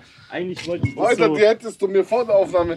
Weil ich muss mal jetzt so sagen, meine schöne Klatze, ich dachte mir, Alter, ich kann nicht zum Felix gehen, ganze Woche nicht zum Friseur geschafft und so. Sag zu meiner Frau, komm, hau mir schnell Boxerschnitt rein, machst es bei unseren kleinen Jungs ja auch. Ja. Genau, heute hat sie es verkackt, Alter, deswegen... ich find's gar nicht, ich find's nicht, dass es verkackt ist, Digga. So, weil es wird danach gesagt, hier Artist Talk, rechtsradikaler Kanal. Ach, durch, Quatsch, Digga. vorherige Moderatoren, die sich getroffen haben mit dem Chris Ares. Und Ach so, der war hier? ja, der war hier und deswegen hat es so einen Touch bekommen. Aber zum Glück ist ja der Papa Monos jetzt da. Aber ich sag dir eins auf der anderen Seite, ich muss eins sagen, was mir oft am Linksradikalismus auch nicht so gefällt. Weißt du, man muss auch alle, wenn man wirklich für Gang! Gang shit, Alter. Killer, Digga, steht Ja, hier. demnächst kommt der Feature raus auch von mir, von King Asozial. Ja, Mann. Big up. Ja, Ich ich wollte seid sagen- hyped auf jeden Fall. Geiler Song. Ich muss sagen, an sich finde ich es gar nicht so schlecht, weil man muss vielleicht auch mal die Stimme, auch egal wie extrem wer ist, auch die Stimme geben zumindest. An sich vom Gedanken her, weißt du, man muss ja dann so als unabhängige Institution kann man ja dann sagen, hey, man hat dem mal eine Plattform gegeben, dass er mal reden kann. Weißt du, ich meine, also ich sag... Ja, das auf jeden Fall. Weil Ich glaube, ich den find's- Leuten ging es halt eher darum, so. Mir ist auch also, erst schräg eingefahren, aber ich habe drüber nachgedacht gerade und denke mir so... Na, ich finde das persönlich gar nicht so schlimm, dass er eingeladen war. Ich glaube auch, das haben die Leute gar nicht so abgefuckt. Ich glaube, mehr hat halt abgefuckt, so, dass es so rüberkam, als würde der eine sagen, ja, ich bin das überhaupt nicht. Und der andere war halt gar nicht kritisch und hat nur gesagt, ja, Logo, muss mir das anschauen, die Digga. stellen dich halt falsch da, so ungefähr. Und hat es halt dann so angenommen, so einen auf, ja, du wirst nur falsch dargestellt, ich verstehe dich so. Und dann haben halt die Leute gesagt, hey, Er hätte ihn mehr aus der Reserve locken müssen. Ja, ja, statt okay. du ihn mal kritisch fragst, so doch, du bist Nazi, du rappst die und die Line und wie soll man die und die Line sonst verstehen? Okay, ich Und hab's nicht gesehen, aber ich werd mir das beispielsweise anschauen. So. Ich werd mir das denke, anschauen. dass sich die Leute halt mehr das gewünscht haben, dieses Das wäre Kontroverse. auch für mich interessant gewesen, ja, stimmt. Aber im Endeffekt, Chris Ares hat sich halt reingehockt und hat halt sein Ding damals gemacht, so einen auf, ich bin eigentlich so das Unschuldslamm, bin nur in eine rechte Ecke gedrängt worden. Und der andere hat halt Einfach nicht gefressen. widerlegt, der hat halt einfach ist auf den Zug aufgesprungen und hat gesagt, ja, erzähl mal, wie ist es dazu gekommen, dass sie dich so darstellen und so. Und ich denke einfach, es war nicht kritisch den Leuten gegenüber. Aber nichtsdestotrotz, Artist Talk ist gegen rechts, Raus, Main. ist gegen jeden extremen Scheiß, Soll ich- außer er Ja. kommt vom Felix School und er lässt sich mal wieder die Lippen zunähen oder sowas. Jederzeit. Oder die Fresse von Kapi polieren. Beispielsweise. Oder eine Vorhaut wegnaschen. Ja, logisch. Auf jeden Fall, du hast jetzt auch öfters mal gerappt. Was waren jetzt so deine letzten Projekte eigentlich? Ich habe auf Soundcloud auch viel Free Tracks gemacht auf der Rap-Chat-App Das weiß ich gar nicht. Also ich dachte und eigentlich, sowas. dass der Track mit dem Felix und mit dem Görg dein erster Track war. Ich habe auf Soundcloud viele Tracks, wo ich so aus Langeweile mal gerappt habe, ohne Text schreiben, so aus dem Kopf. Das wollte ich noch ganz kurz, immer ich wollte es noch gehockt ganz bin. kurz erzählen, Digga, vom Oktoberfest. Das ist das Letzte an der Stelle, weil du musst jetzt mal real talken, aber das darf ich den Leuten nicht vorenthalten. Es war beim letzten Oktoberfest, war es so, es war brechend voll. Wir haben 2 Tage hintereinander ausverkauft und wegen Corona durften nur 400 Leute kommen. Also 2 Tage hintereinander 400 Leute, aber wenn du mal vor einer tosender Menge Füchse stehst, weil das sind Hardcore-Fans, also die sind, Ja. die brennen. Mal Vollgas, oder? Die sind voll drin. Und die sind auch kritisch. Und ich merke, die Stimmung fängt schon an zu köcheln, weil wir noch nicht auf der Bühne sind. Und ich sag, Basti, du musst jetzt irgendwas machen, Alter. Mach einen Freestyle, damit die Leute jetzt schon richtig angeheizt werden nochmal. Und er so, Und er ist raus und hat Er so- gerockt, oder? Das will ich jetzt echt machen. Und ich so, ja, jetzt ehrlich. Ja, okay, mach ich. Genau. Welchen Beat da? Dann sage ich, ja, dann sagt ein Richie, das war unser DJ, sagt ein Richie einfach, welchen Beat er machen soll. Er weiß, der Basti geht vor auf die Stage, Alter, du hörst es schon schreien, gell. Und er macht so einen Memphis-Beat an und macht einen 1,5-minütigen, brillanten Freestyle. Und ich weiß nicht, dazu ist es eine gute Überleitung. Würdest du sagen, dass du wegen deinem Asperger oder möchtest du überhaupt was, wir haben hier am Anfang das Lied Asperger-Rap, möchtest du dazu was sagen Also oder so? ich habe es jetzt auch ehrlich gesagt noch nicht Asperger, angesprochen gehabt, so weil kann ich Entschuldigung, so ich, ja, so, weil ich halt nicht wusste, ob er das will, aber jetzt kann er selber darauf Ich antworten. kann jetzt nicht erklären, was Asperger-Syndrom ist oder so.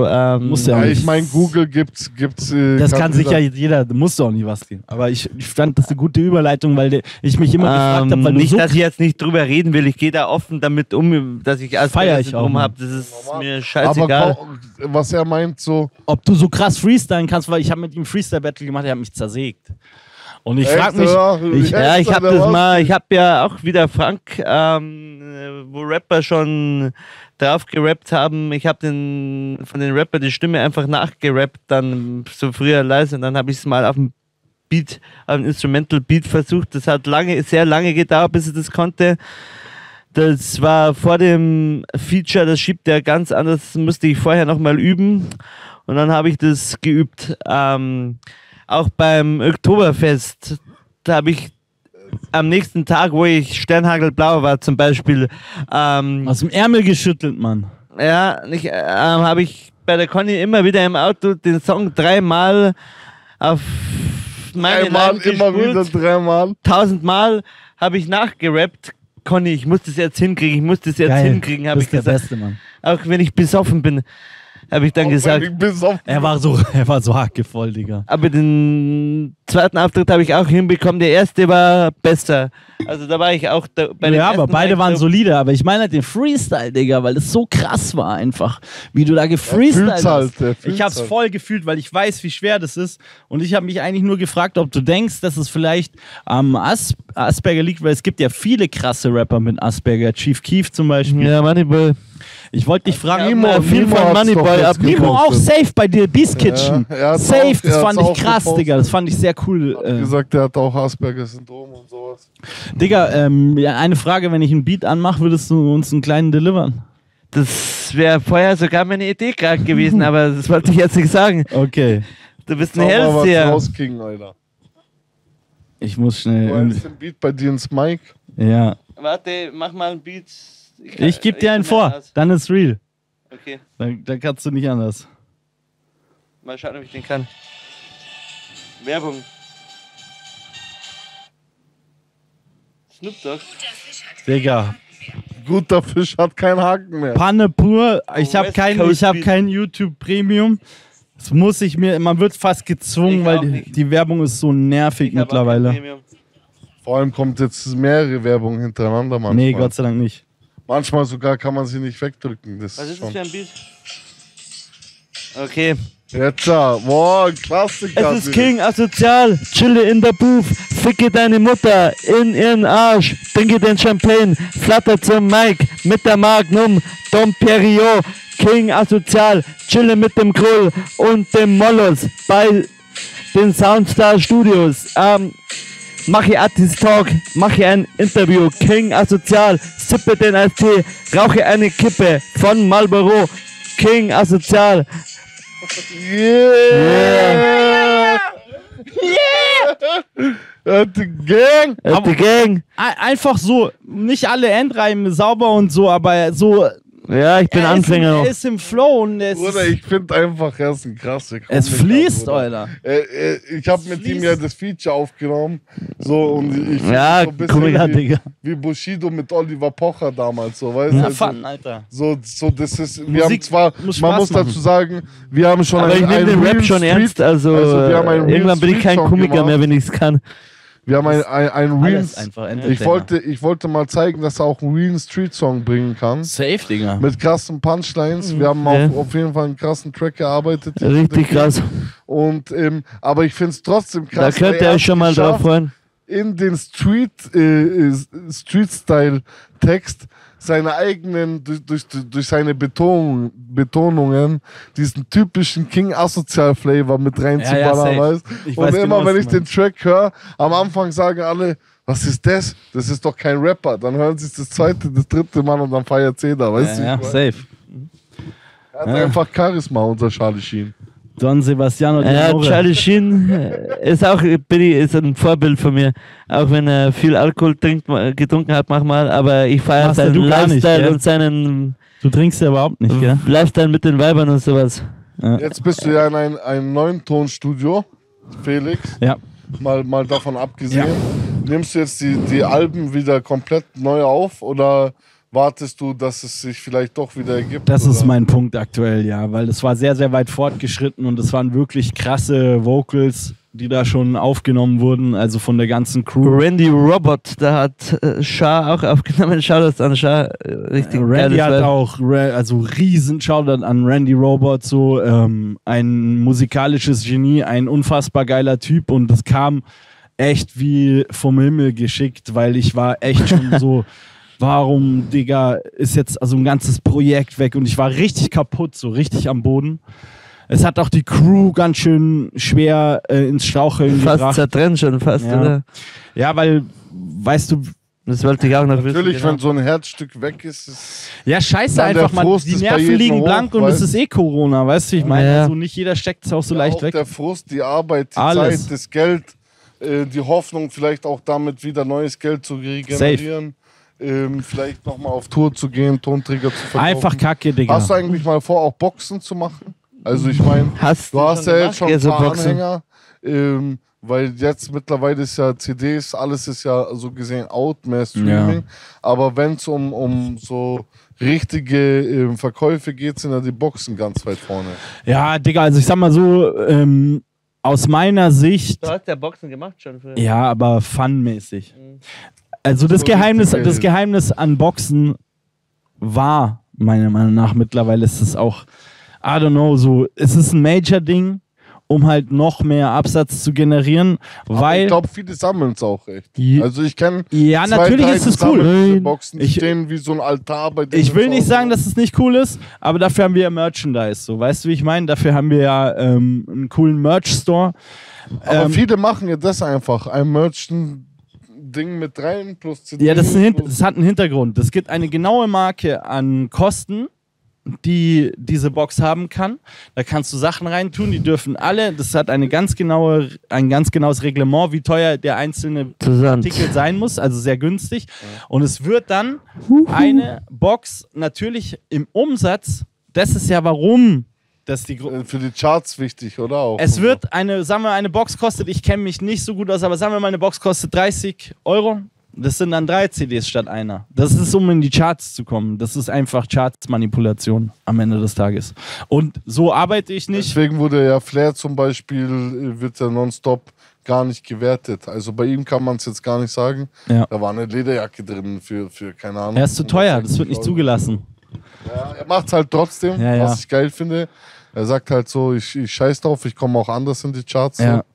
Aber ich arbeite halt anders, also ich bin bei keinem Label, sondern ja, du bist ein richtiger Arbeitsmensch. Darauf wollte ich ja gerade hinaus so, wegen dem Boxen. Ja. Warum hast du kein Label? Woran liegt's? Ich denke, Angebote waren bestimmt mal da. Oder ja, mehrere. Ich sag's dir ganz ehrlich, weil die Freiheit mir wichtiger ist und ich glaube, ich bin schlau genug, dass ich das hinkriegen kann. Also ich habe ganz früh mal in der Juice damals ein Interview von dem Rapper Tech9 gelesen. Und Tech9, Double-Time-Rapper. Und Tech9 hat independent sein Label aufgebaut. Und er hat gesagt, er muss dann nie irgendwelche komischen Jockel-Moves machen.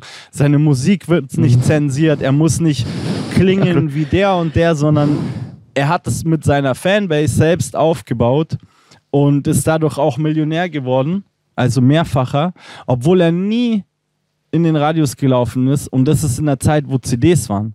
Und ich weiß halt ganz genau, ich bin sehr, sehr extrem, wenn es um meine Kunst geht. Ich möchte diese Stunts zum Beispiel machen. Ich möchte auch sagen können, was ich will. Und ich möchte auch jeden Style. Ich habe so viele Styles gerappt. Normal, du eckst halt auch mit deinem Style hier und da an, aber ist auch gewollt. Ja. Das ist ja das, was ich damals gesagt habe. Hier und da kann man sich denken, boah, der Bastard oder so, wenn man es einfach zu krass Ja, findet. ja. Aber es bin halt ich. Aber Es ist, generell ich möchte zieht es so. ja auch an. Und natürlich wird die Anziehung weg, wenn ein Manager sagt so, du darfst deine Challenges nicht mehr machen. Also ich kann dir das im Endeffekt ganz präzise erklären, dadurch, dass ich auch zwei sehr, sehr, sehr, sehr, sehr große Ghostwriter kenne. Es ist eigentlich wie bei Popbands inzwischen bei Ali, Rappern. oder? Zum Beispiel, ja, aber das ist unter vorgehalten. Wir brauchen nicht tiefer drauf eingehen, lassen wir so stehen. Es ist eigentlich wie bei Boybands. Du haust es immer schön raus aus dem Kasten. Mäßige dich mal wieder jetzt. Jetzt pass mal auf, sonst müssen wir die Büchse der Pandora heute noch öffnen. Ja, sonst wird es dann giftig. Jetzt muss ich an die Gurgel gehen. Du Sägel, du. Du brauchst nicht lachen, wir haben uns schon öfters mal gefotzt. Nee. Ja, okay. Habt ihr euch schon gegrabbelt? Ja, voll. Ja, voll.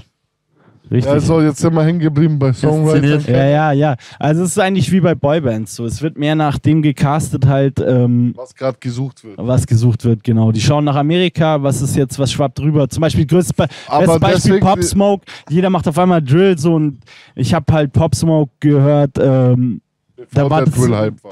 bevor der Drill-Hype war und auch bevor er wirklich Hype war. Und ich habe allen so gesagt, Digga, das ist zu krank. Weil Shit. es kommt ja aus England eigentlich, Drill so. Und ich dachte mir so, dieser Typ mit dieser 50-Stimme macht jetzt Drill. Und alles so auf dem Trap-Film noch gewesen. Also, na, Bro, ich weiß nicht.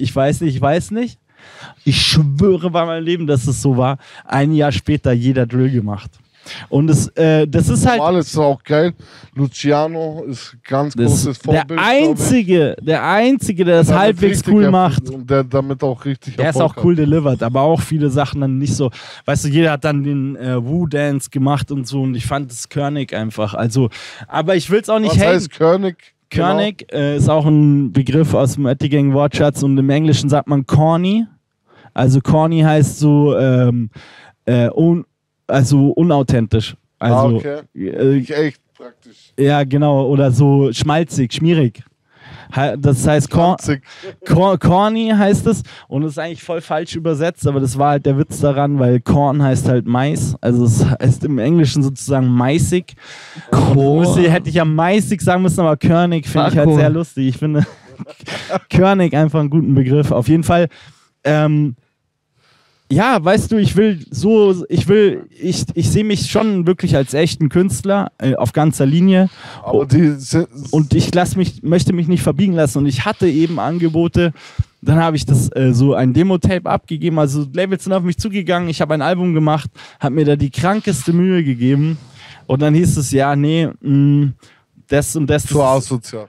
Nee, gar nicht. Das waren sogar schon von mir aus selbst dann sogar ein bisschen Major-mäßiger geschrieben so. Aber ich will jetzt nicht sagen, beispielsweise so, ist ums Eck, aber für mich ist da der Groschen gefallen. Digga, never so für dann 30.000 oder so. Weißt du, wenn du überlegst, das ist halt ein Jahresgehalt oder so und du musst dann aber auch recoupen, also du musst das Geld wieder reinholen, du musst die Videos und Studio selber davon bezahlen. So, das ist einfach eine scheiß Rechnung. Und du hast keine Garantie, ob es überhaupt funktioniert. Vor allem, wenn du dich verstellst, hast du keine Garantie, dass es funktioniert, ob die Leute dich überhaupt annehmen. Und ich kenne Stories, Digga. Die kaufen 50 oder 100 Rapper, sagen sie jetzt, Drill ist geil. Ich weiß, wie das läuft, das Game. Drill ist geil, wir brauchen 100 Drill-Rapper, dann signen die alle weg, einer geht durch die Decke, dann haben sie das Geld schon drin, aber der Rest bleibt liegen, Digga. Und zwar bitterst liegen. Auch oft mit so Verträgen, dass die dann eine Zeit lang nicht mehr woanders Musik machen. For real. Habe ich auch schon gehört. Ja. For real, mate? Für mich war... Dass du praktisch Mike. gesperrt bist. Und auf Digga, dem schau mal, Musikmarkt, so. sagen wir mal angenommen, du kriegst bei einem Label dann 20%, ja. Ich sag dir eins, ich krieg 100%.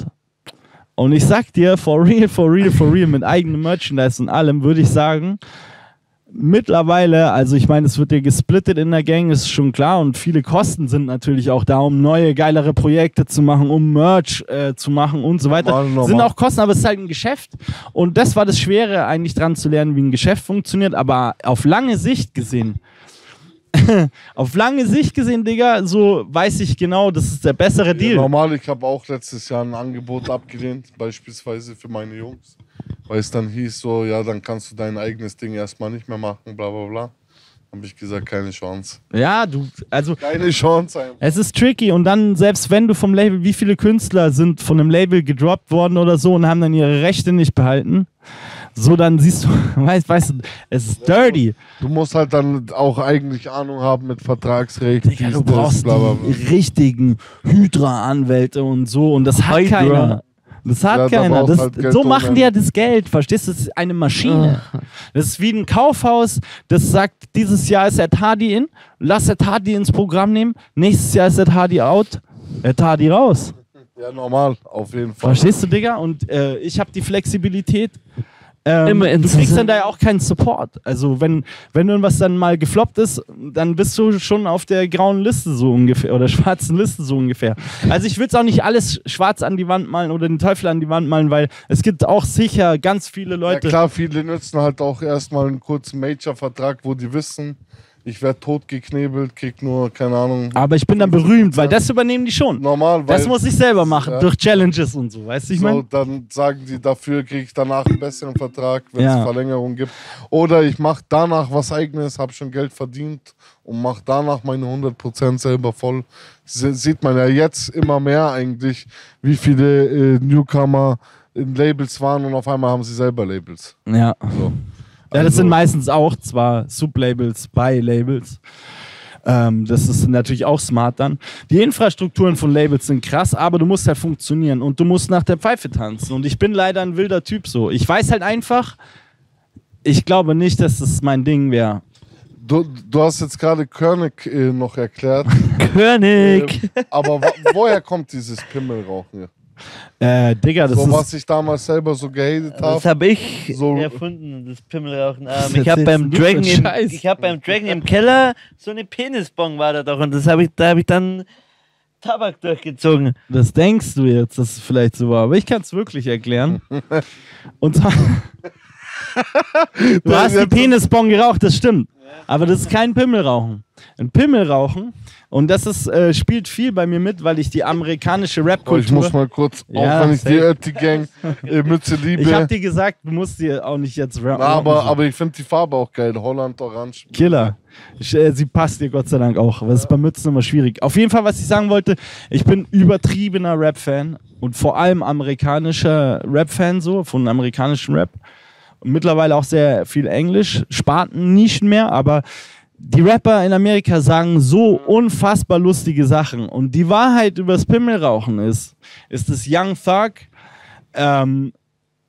Young Thug ist auch ein total verrückter Künstler in Amerika. Der hat zwar keine Challenges gemacht, aber er hat zum Beispiel ein Cover gemacht. Er ist aus Atlanta und er ist Blood, er ist richtiger Gangster. So, also richtig Gangster. Aber er hat ein Kleid angezogen auf seinem Cover und hat immer so Jokes gemacht. Immer so Jokes und es hat in Amerika ist das alles noch viel härter. Polarisiert halt Polarisiert. Und er hat gesagt, we smoking penises, we smoking dicks. Weil der Blunt so fett ist wie ein Schwanz. So. Ah, okay. Und ich fand das so lustig, dass ich gesagt habe, ich rauche einen Penis. So, weißt du, wie ich meine? Ich habe echt gesehen, dass das halt, wie gesagt, in Berlin diese Subkultur, sage ich jetzt schon mal, gibt. Digga, ich habe viel definiert. Ich vergesse auch immer wieder den Namen. Weil einer Trendsetter warst du, Felix. Ja, schon viel. Malz. Severin. Der Severin, Props an Severin Neuhausen. Ja, Der ist Severin, ja, safe. So Ist ja super extra Typ. gegangen nach Berlin jetzt auch. Der ist ja auch da mit diesem KDM Shea und Der so. Bär, der Imker. Ja, und die Shoutouts reden an ja alle Notorious, so, ne? Pimmel rauchen, dies, das, schiebt anders, bla bla bla. So dachte ich mir. Ja, schon bei krass. Sevi ist es auch so, dass er den Film halt komplett auch fährt. Wir haben tatsächlich diesen Track sogar bei ihm aufgenommen. Habt ihr auch einen Track zusammen, wusste ich gar nicht. Ja, Tranki Mazin. Das ist genau sogar der Track, oder? Ja, es ist genau der Track, in dem die Line vorkommt. Ja, ich habe viel mit Sevi gemacht. Wir hat Gesundheit. Er hat uns damals recorded für das Jung Bisexuell Geistkrank 2, das Tape. Und er war auch sehr früh in München dabei, der das Ötti Gang Ding so gefeiert hat, weil ich denke, dass er auch einen sehr, sehr gleichen Humor eben Sehr hat. lustiger Dude, auch sehr drogenverlebt. Immer mal wieder auf Entzug. Dann Aber Sevi ist ja komplett geile- auch das geile beste Typ. Beispiel, weil er zum Beispiel sagt auch, er ist der Imker, weil er hat auch so das komplett entfremdet mit Beans, also eine Bean poppen ist in Amerika eine Bohne, also eine Bean, es sind Pillen halt, also Xannies oder eine Ecstasy, Marley, genau, also Papa Bean. Und er hat gesagt, Bienen, wie die Bienen, was eigentlich komplett hirnverbrannt ist, aber so lustig. Und er hat immer, Sevi-Voice. Ich bin in die Bienen verliebt. Oder ich weiß nicht genau, was er so... Aber das war genau der Ton so auch von seinem Hooks. Ich bin eine Patrick Philipp. Ja, weil das ist bester Mann, wirklich. Und er ist halt so tief auch in diesem US-Rap-Ding. Er ist halt aus meinem Bezirk, Alter, Neuhausen. Shoutout Neuhausen. Shoutout MPL. Shoutout Bad Aibling. Yeah, man. Shoutout B-Town, my hometown. Nee, und hat sehr gut funktioniert so. Ich hoffe auch, ihm geht's gut. Aber krass, da sieht man ja dann die Verbindung. Ja, safe. Weil ich wusste das gar nicht und dann sehe ich so weil der macht ja auch relativ viele Stories. Ja. Der Shay auch. Ich verfolge eigentlich voll viele so Künstler, wo ich denke, die könnten vielleicht durch die Decke gehen bald. Ja. Und ich habe halt gesehen, da ist echt so eine Kultur schon rangewachsen. Auf alle Fälle. Auf jeden Fall. Severin, Shay, gerne mal, wenn ihr in München seid, kommt's vorbei. Quatsch mal eine Runde. Ja, und ich wollte so, er hat sich dann Imker genannt, weil er so viele Bienen poppt. Und das ist so auf so vielen Ebenen falsch, aber dann doch so unfassbar lustig. Und das sind Wortneuschöpfungen und das ist halt eine Lingo, wie man sagt, so im Rap. Und da in dieser Lingo ist auch ein Penisrauchen halt einfach ein Witz, so, der tiefer geht, als man denkt, so. Ja, normal, deswegen wollte ich es ja selber wissen, so. Auf jeden Fall sehr nice. Du hast halt auch schon einen mächtigen Dick gesmoked. Mehrere. Du hast dich bukakiert. Der Mollus ist dort. Ja, du weißt, Patient forever. So, ich danke Gott. Shoutout Scambrax, Shoutout Dr. Scambrax, Scampi. Und, aber jetzt, das Album ist weg, du nimmst aber aktuell jetzt schon neuen Stuff auf. Ja. Hab dich ja zufällig bei meinem Imbiss um die Ecke getroffen, beim Flyern. Shoutout der bayerische Bratte. Weil bei uns flyert der Chef noch selbst. Ja, richtig geil. Ich fand das mega stark, Digga. So, einfach realer Scheiß, genau wie beim Hip-Hop. Mein Imbiss ist so mein zweites Baby. So. Ich feier's brutal. Will, kann gerne mal vorbeikommen. Landsberger Straße 390. Vom Shoutout. Edeka. Ja. Besten Kroketten hat der Mollus aus Holland. Welches Studio nimmst du auf? Willst du Props geben ans Studio? Auf jeden Fall. Auf jeden Fall. Also im Endeffekt ist es ein Kollektiv dort. Ich nehme aktuell mit Randy Robot eben auf. Das ist ein begnadeter Musiker. Also ich finde das halt, das ist an der Zusammenarbeit spannend, weil ich hatte das schon mal vor langer Zeit, aber es ist sehr schwer zu finden. Also im Hip-Hop-Bereich Leute, die wirklich Hip-Hop bis in die Wurzeln verstehen, aber auch alle anderen Musikrichtungen, also einfach all over Musikliebhaber. Einfach professionell arbeitet. Musikliebhaber. Und kein Hip-Hop-Head ist, der sich dann festgefahren in seinen eigenen Scheiß. Richtig, genau. Und halt auch, er kann jedes Instrument so ziemlich so wie ich. Er hat zum Beispiel, eine Talkbox im Studio. Das ist das mit einem Schlauch. Das ist so 80er Jahre. Randalier hier mal nicht so. Was soll denn das? Jetzt? Ich bin gleich wieder an. Jetzt hab ich gezuckt. Wie sie immer zucken. Der Görg und der King zucken ja auch vor meinem kleinen Bazi die ganze Zeit. Nee, ich nicht. Komm, jetzt Bazi ist ganz lieber. Der Felix hat's gesehen, ihr habt's beide gezuckt. Der Görg hat mehr gezuckt als du. Aber du hast auch Never. gezuckt. Na gut, wir wollen dich jetzt mal hier nicht roasten. Vielleicht ein bisschen. Ja, auf jeden Fall. Er ist wie so ein Zauberer, Digga. So, er versteht jede Musikrichtung, er kann jede Musikrichtung und ich bin jemand, der sehr gerne ausprobiert, Digga. So, ich mag mich auch immer neu erfinden. Also ich muss dazu auch sagen, ich habe dich ja das erste Mal an den Treffen, wo ihr euch auch getroffen habt, auf unserem gemeinsamen Konzert gehört. Ich war auch krass beeindruckt. Erst dachte ich, Danke, was sind das für Freaks. für Money Boys? So. Dann seid ihr aber Finde ich eigentlich eine Ehre. Ja, normal. wenn man aus der Szene ist, auf jeden Fall. Aber so vom Style her meine ich einfach. Ja, ich weiß schon, was du meinst. Weil du warst mit deinen Oettinger Schlappen, weiß ich noch. Ja, mit Bademantel und so. Das war schon ganz krasses Outfit so. Und dann hast du aber, weiß ich noch, auf einmal die Hooks gesungen. Ja. Und auf einmal habe ich diese musikalische Ader live gehört. So. Und habe gemerkt, wie ich selber mitgewippt habe, so, weißt du? Ist einfach echt krasser Scheiß, Digga. Und ich muss sagen, musikalisch auch ganz stark. So, da können sich viele, finde ich, eine Scheibe abschneiden. Jeder hat seinen eigenen Geschmack, so. Man kann über Texte streiten, wie man will, aber musikalisch kann man, glaube ich, dir da gar nichts, kann man dir, glaube ich, da gar nichts nachsagen, so. Nee, und das meine ich damit halt auch. Also ich möchte gerne neue, ich finde halt auch, das meine ich halt auch so mit dieser Kultur einfach dann, wenn in Amerika ein Hype ist oder in Frankreich ein Hype ist, so wie es mit Afro-Trap war und alle reiten dann so diese Welle mit. Ich finde, das Geilste, was dir passieren kann, ist, wenn du einen Style erfindest. Und das ist das, ist oder so das Krasse. Das ist das, was ich meine ganze Karriere durch schon immer wieder versuche. Und dafür muss man sich allerdings echt auch oft neu erfinden. Vor allem, es ist halt dann...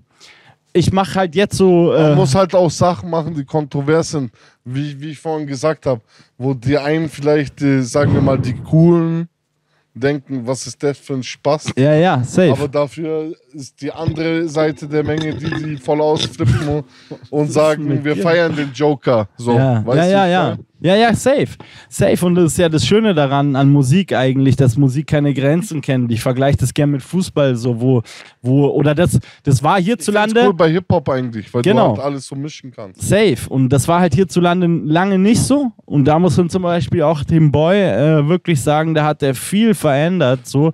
Weil in Amerika war das schon lange so, dass es gibt so Horror-Clown-Rapper sogar in Amerika. Es gibt auch Taktlos aus Memphis. Taktlos kann man als Horrorcore, so dieses Genre, aber die sind so richtig als Clowns verkleidet gewesen. Ja, 36 Mafia auch. Ja, Insane Clown Posse meine ich und so, aber ich will jetzt auch nicht zu weit ausschweifen. Im Endeffekt will ich bloß sagen, das ist so. Halt immer Extremeres auch gefahren. Ja, und das macht mir halt Spaß einfach. Und jetzt mache ich Bassline-Rap, das habe ich entdeckt halt in England. Das ist halt auf Elektro-Beats, auf Techno-Beats eigentlich auch so zu rappen. Und das gefällt mir und das kannst du nicht mit jedem Produzenten machen, schon gar nicht. In München ist schon beschränkt, du weißt es selber, die Szene in Berlin ist viel größer, hier gibt es nicht so viel. Und dann brauchst du dann halt da wirklich auch Top-Leute, die auch Techno dann verstehen. Die deine Vision verstehen, allgemein. Genau. Und da habe ich ein Riesenglück mit Randy Robot, also Shoutout an Randy Robot, wirklich echt ein Geschenk vom Himmel, der Typ. Und das wird sehr krass, was da jetzt kommt auf jeden Fall. Ja. Deine Face-Tats, so, sind auch mehr geworden. Nass-Tattoos.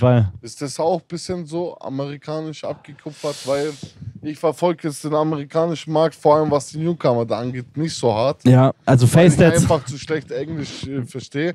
Aber ich sehe halt, ja klar, den Vibe kann man schon immer fühlen, normal. Muss man die Sprache nicht unbedingt verstehen. Ja. Aber ich weiß, was du meinst, halt, um es richtig. Face-Tats und so sind ja jetzt da voll in. Also gefühlt hat ja jetzt jeder auch so ganz komische Styles, die Ketten ganz eng wie so Hundeketten. Safe, das hat DMX eigentlich gerockt als erster früher, weil der Darkman X, er hatte ja, das ist die krasse Geschichte, so wenn wir hier beim Thema Hunde auch nochmal reinlenken kurz, er hat Leute überfallen, DMX, Rest in Peace, DMX an der Stelle. Leute überfallen nicht mit einer Knarre, sondern mit seinem Pitti, einer. Und er war immer auf diesem Dog-Grind. Ja, the dog is out. Und hat halt diese engen Ketten genauso getragen und ist halt jetzt wieder innen geworden. Weil alles wandelt sich immer. Aber DMX hat auch schon richtige brachiale Ketten. Also. Digga, ja. Ich habe ihn eigentlich persönlich nie mit so einer engen Kette gesehen. Schau mal, Rough Riders Anthem. Gibt's bestimmt. Stop! Oder so. Ja. Drop! Shut him down, open up shop! Oh, no! That's a Rough Riders Roll! Oder Party Up, der Song. Ja, hat er auf jeden Rest Fall. in Peace, DMX auf jeden Fall. Rest in Peace, DMX-Legende. Ja, leider verstorben. Aber er hat auf jeden Fall einige Kinder hinterlassen. Safe.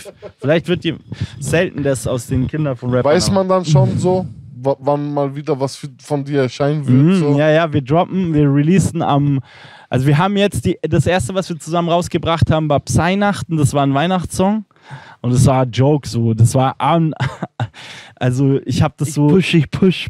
Ich habe das ich habe so einen Adventskalender gemacht und da war das halt die letzte Challenge, dass ich einen Weihnachtssong mache. Digga, und es war eigentlich komplett wild, weil er ist halt erst nach Weihnachten rausgekommen. Ja, da musste ich noch ein paar Videos... Wie es halt so oft ist, gell? Ja, aber mach halt auch mal Videomaterial schicken. Weißt du der noch? King ist auch drin und da sieht man schon ein bisschen, in welche Richtung es gehen kann. Also es ist halt ein ganz anderes Level jetzt, weil er wirklich halt krass musikalisch ist und halt auch schon sehr lange. Er hat die Atzen produziert zum Beispiel. Also das ist krass. Er hat schon auf jeden Fall goldene. Weil ich habe ihn ja so. mit dir getroffen. Ja. Und ist ja eigentlich ganz bodenständiger, solider Total. Typ. Also er lässt jetzt nichts irgendwie raus. Null, Digga. Oder so. Bescheiden. Ganz cooler Dude, eigentlich Ja. ganz ruhiger Mensch. Ja, total, Mann, der Feinste. Und sehr nice, sehr nice. Ja, ich kann mich, also wir sagen... Komm mal bei mir essen, du Schwanz. Ja, wir kommen. Bei der nächsten Session. Ich hab's mit ihm auch ausgemacht, Digga. Auf jeden Fall. Safe. Safe. Das ist halt witzig, weil das Studio Ecke mit dir. Das Studio ist wirklich Luftlinie. Ecke, wie gesagt, beim Flyer. 200 Meter oder der so. Molos stapft durch die Wildnis, so gesehen, was da mit seinen Flyern in der Hand und auf einmal steht der Felix. Ich habe auch viel Vertrieb gemacht, auch von Tür zu Tür und so. Und deswegen habe ich das sofort. Das hat mich, hat mich krass abgeholt. Ich habe es einfach richtig real gefunden. Ich fand's cool, weil ich wollte dich ja dann auch schon öfters mal hier haben. Ja. Vor allem nach dieser Geschichte der Ausbotung der zwei Parteien sozusagen. Ja.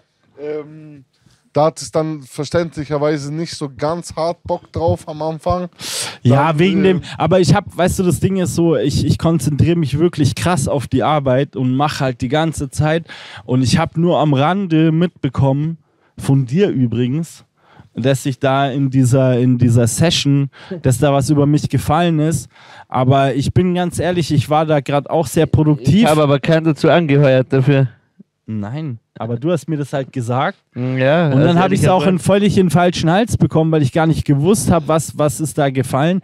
Und ich habe einfach nur verstanden, ja, der Molos hat da, oder im Interview von Molos ist da was über dich gefallen. Ich habe das auch nicht groß kommentiert, gar nicht, weißt du, wie ich meine? Weil ich mir dachte, es war eine Reaction. So. Ja. Also es war jetzt kein Artist Talk oder sowas. Es sollte ein King asozial Spezial werden. Aber am Ende war es halt im Endeffekt so, dass ich da eingeladen war, Der hat mich danach auch nochmal gedisst. Den King in die Pfanne zu hauen und dich. Und hat aber im Endeffekt nicht ganz so geklappt. Klar, diese kleinen Knackpunkte gibt es, wie ich dir gesagt habe. Dieses Pimmelrauchen fand ich sehr weltfremd. Bro, so. es ist vollkommen cool. Ich hab's normal, auch nicht, aber ich bin halt auch so ein Typ, ich sag's dir auch ins Gesicht, ey, was ist ein Pimmelrauchen? Weil, Digga, irgendwie ist es schon spooky so. Naja, als aber wir uns wieder begegnet haben, da haben wir ja nicht drüber gesprochen genau, und ich hab dich auch, wir haben einfach geredet, weißt du, ich mein, so, ich hab mich ja gefreut, sehr sogar dich zu sehen, ja, weil wir haben uns ja seit dem Auftritt eigentlich nicht mehr gesehen gehabt, aber ich habe dich auf jeden Fall die ganze Zeit verfolgt, sonst hätte ich dich heute nicht so löchern können. Ja, ich habe mir halt dann gedacht so, boah, also ich hab's ehrlich gesagt, ich habe einfach nur gedacht, boah, das ist körnig, aber auch nicht mehr drüber nachgedacht. So. Und okay, aber man muss auch sagen, es gehört ein bisschen zu Hip-Hop dazu, deswegen ja, natürlich. finde ich es auch gar nicht so schlimm. Vor allem ja, ist Rap ist Competition.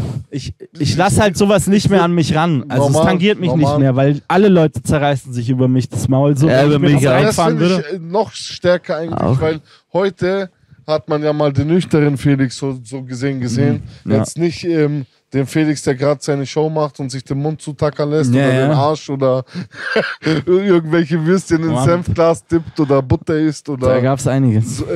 Keine Ahnung, sehr viel auf jeden Fall, sondern dass man auch einfach mal hört, so, ich habe eine Kunstfigur erschaffen und ich erkläre, ja, das bist schon du selber auch. Aber natürlich ist es auch die Kunstfigur. Irgendwo versteckt in der Psyche wird es auch nochmal einen ganz anderen Felix wahrscheinlich geben. Ja. Wie es auch bei jedem Künstler ist. Natürlich. Aber ich bin schon ein Freak so. Also auch nochmal das ist sehr gut, dass du es ansprichst wegen den Gesichtstattoos. Auf alle Fälle feiere ich das bei den Amis. Aber der wirkliche Kern ist für mich, ich habe irgendwann gemerkt, Digga, ich will das unbedingt machen und nichts anderes mehr. Und wenn ich mir halt die Visage zuhack, dann ist gelaufen, dann muss ich es durchziehen. Weißt du, wie ich meine? Normal, dann gibt es kein Zurück mehr. Und das ist auch so ein bisschen der Ich bin ja Background. auch komplett zugehackt. Ich Bin Outlaw. Ich bin voll Outlaw und ich passe nicht wirklich in die Gesellschaft. Und das ist einfach jetzt, das ist mein Gewand, wie ich dann doch wieder in der Gesellschaft stattfinden kann, nämlich als Künstler. Weißt du, wie ich meine? Also Deswegen meine ich meine viele Hater, die, wie gesagt, so Moneyboy-Sprüche bringen oder sowas. Ich denke, dass viele, die das sehen, sich am Anfang vielleicht auch denken so, jetzt schauen wir uns den Scheiß an und so. Ja. Aber im Endeffekt finde ich, dass man schon sehr viele produktive Sachen heute gehört hat und mal gehört hat auch, wie es wirklich ist hinter den Kulissen und dass auch alles eine scheiß viel Arbeit ist. das auf alle Fälle. Ein gescheiter Brainfuck auch ist, wenn man neue Sachen kreieren will und aber gleichzeitig sich selber auch treu bleiben will.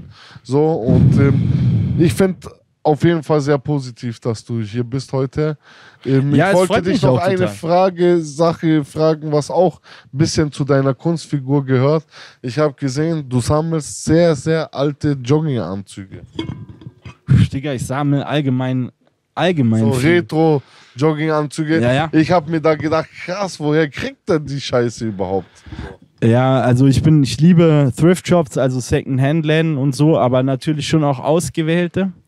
Und das ist halt auf jeden Fall super geil. So, ich finde zum Beispiel, das ist auch mir sehr wichtig. Ich möchte eigentlich nicht mit dem Strom schwimmen. Mein ganzes Leben lang bin ich nicht mit dem Strom geschwommen. Sag manchmal so Manta-Manta-mäßig, so, weißt du, ich weiß, so richtig Retro-Style. So. Ja, das gefällt mir halt einfach. Weißt du, aber ist schon krass, weil das ist ja auch. Da muss man sich ja Mühe geben ohne Ende, das findet man nicht überall. Nee, das ist viel Arbeit, Digga, auf jeden Fall. Also ich trage gerne crazy Outfits, so einfach auch. Auch so gut erhalten dann und so, weißt du, ich meine, es ist ja jetzt auch kein Schrott. Man sieht so, man muss der dann ist schon wie neu, suchen, Alter. weißt du, ich meine. Man muss in so einem, wenn du zum Beispiel für München gesehen, ein relativ cooles Pick and Wait, das ist in der Schellingstraße, ein Secondhand. Und die haben halt ganz viel auch aus Amerika und so. Und ich habe halt schon immer in der Kindheit halt so Sachen angeguckt wie.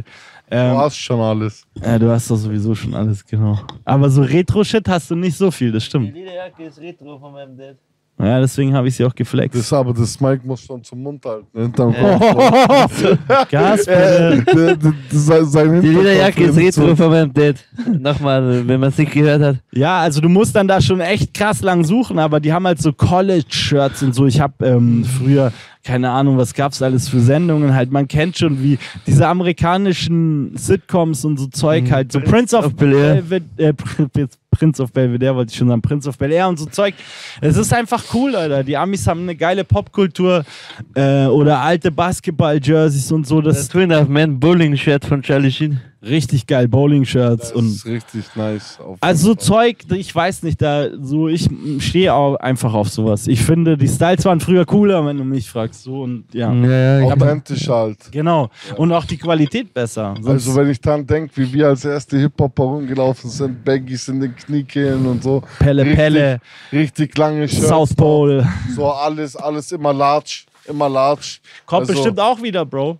Ist ja schon so, wenn du mal bei den Frauen schaust, diese Einteiler jetzt, diese Oversize-Einteiler, oder sind ja im Latzhosen. Endeffekt nichts anderes wie früher T-Shirts in Large einfach. Safe. Die Frauen halt jetzt tragen als Einteiler. Zum Beispiel, Alter, oder es wären auch wieder Hosen, also so die Hosen, die bis zum Skaterhosen. Bauchnabel gehen jetzt. Früher war es ja eine Zeit lang dann nur Hüfthosen und so. Wie gesagt, ich war früher Skater und so allgemein, ich guck jetzt Mädels an und denk mir so, hat das bei mir in der Grundschule oder so ausgeschaut damals und ich find's fresh so und auch fresh. Recoming einfach. Ja, so. das Culture, Kultur. Normal. Ja. Jetzt frage ich dich auf jeden Fall noch eine Sache, die wird hier jeder gefragt und zwar dein Traumfeature national. Traumfeature national. Puh. Du hast ja schon mit 2 Legenden, ist bei dir also schon sehr schwierig. Aber meinst du Rap oder egal, über Rap? Egal? Egal welcher Musiker, natürlich sollte es schon Musiker sein. Helge Schneider. Helge Schneider? Ja, das wäre aber auch. Da müsst ihr vom Katzensong eine Neuauflage machen. Katze, Klo, macht die richtige Katze froh. Willst du eine richtige Katze haben? Musst du im Geschäft nach Katze Klo fragen. Aber lebt er noch, oder? Schon, oder? Er lebt auf jeden Fall noch. Also, Helge Schneider, wenn du das hörst, bist eingeladen. Artist Talk München und Feature Felix Kuhl wartet auf dich. Safe, weil es sein Kombiniere, Wadenkrampf. Hat er mich auch noch gar nicht gefragt, dass jetzt Feature. Doch, alter Digga. Aber warte, du bist gleich dran. Jetzt. Wir machen nochmal einen richtigen Talk so mit dir. Ich meine, ich laber so viel, Bro. Sorry, Mann. Macht nichts. Dann mach mal. Nein, alles cool, Mann. Vollkommen cool, vollkommen recht. Das müssen wir nicht rausschneiden, jetzt der King, Alter. Im Rap muss man sich seinen Platz erkämpfen. Normal, Alter. Gib ihm einfach einen Ellerbogen, Alter. Komm, Challenge. Traust dich oder nicht? Ja, warte. Nee, kein Bock. nicht auf so, du Nein. Machen wir jetzt nicht. Nein. Traust dich Ich bin eher nicht? der weiche Kriminelle.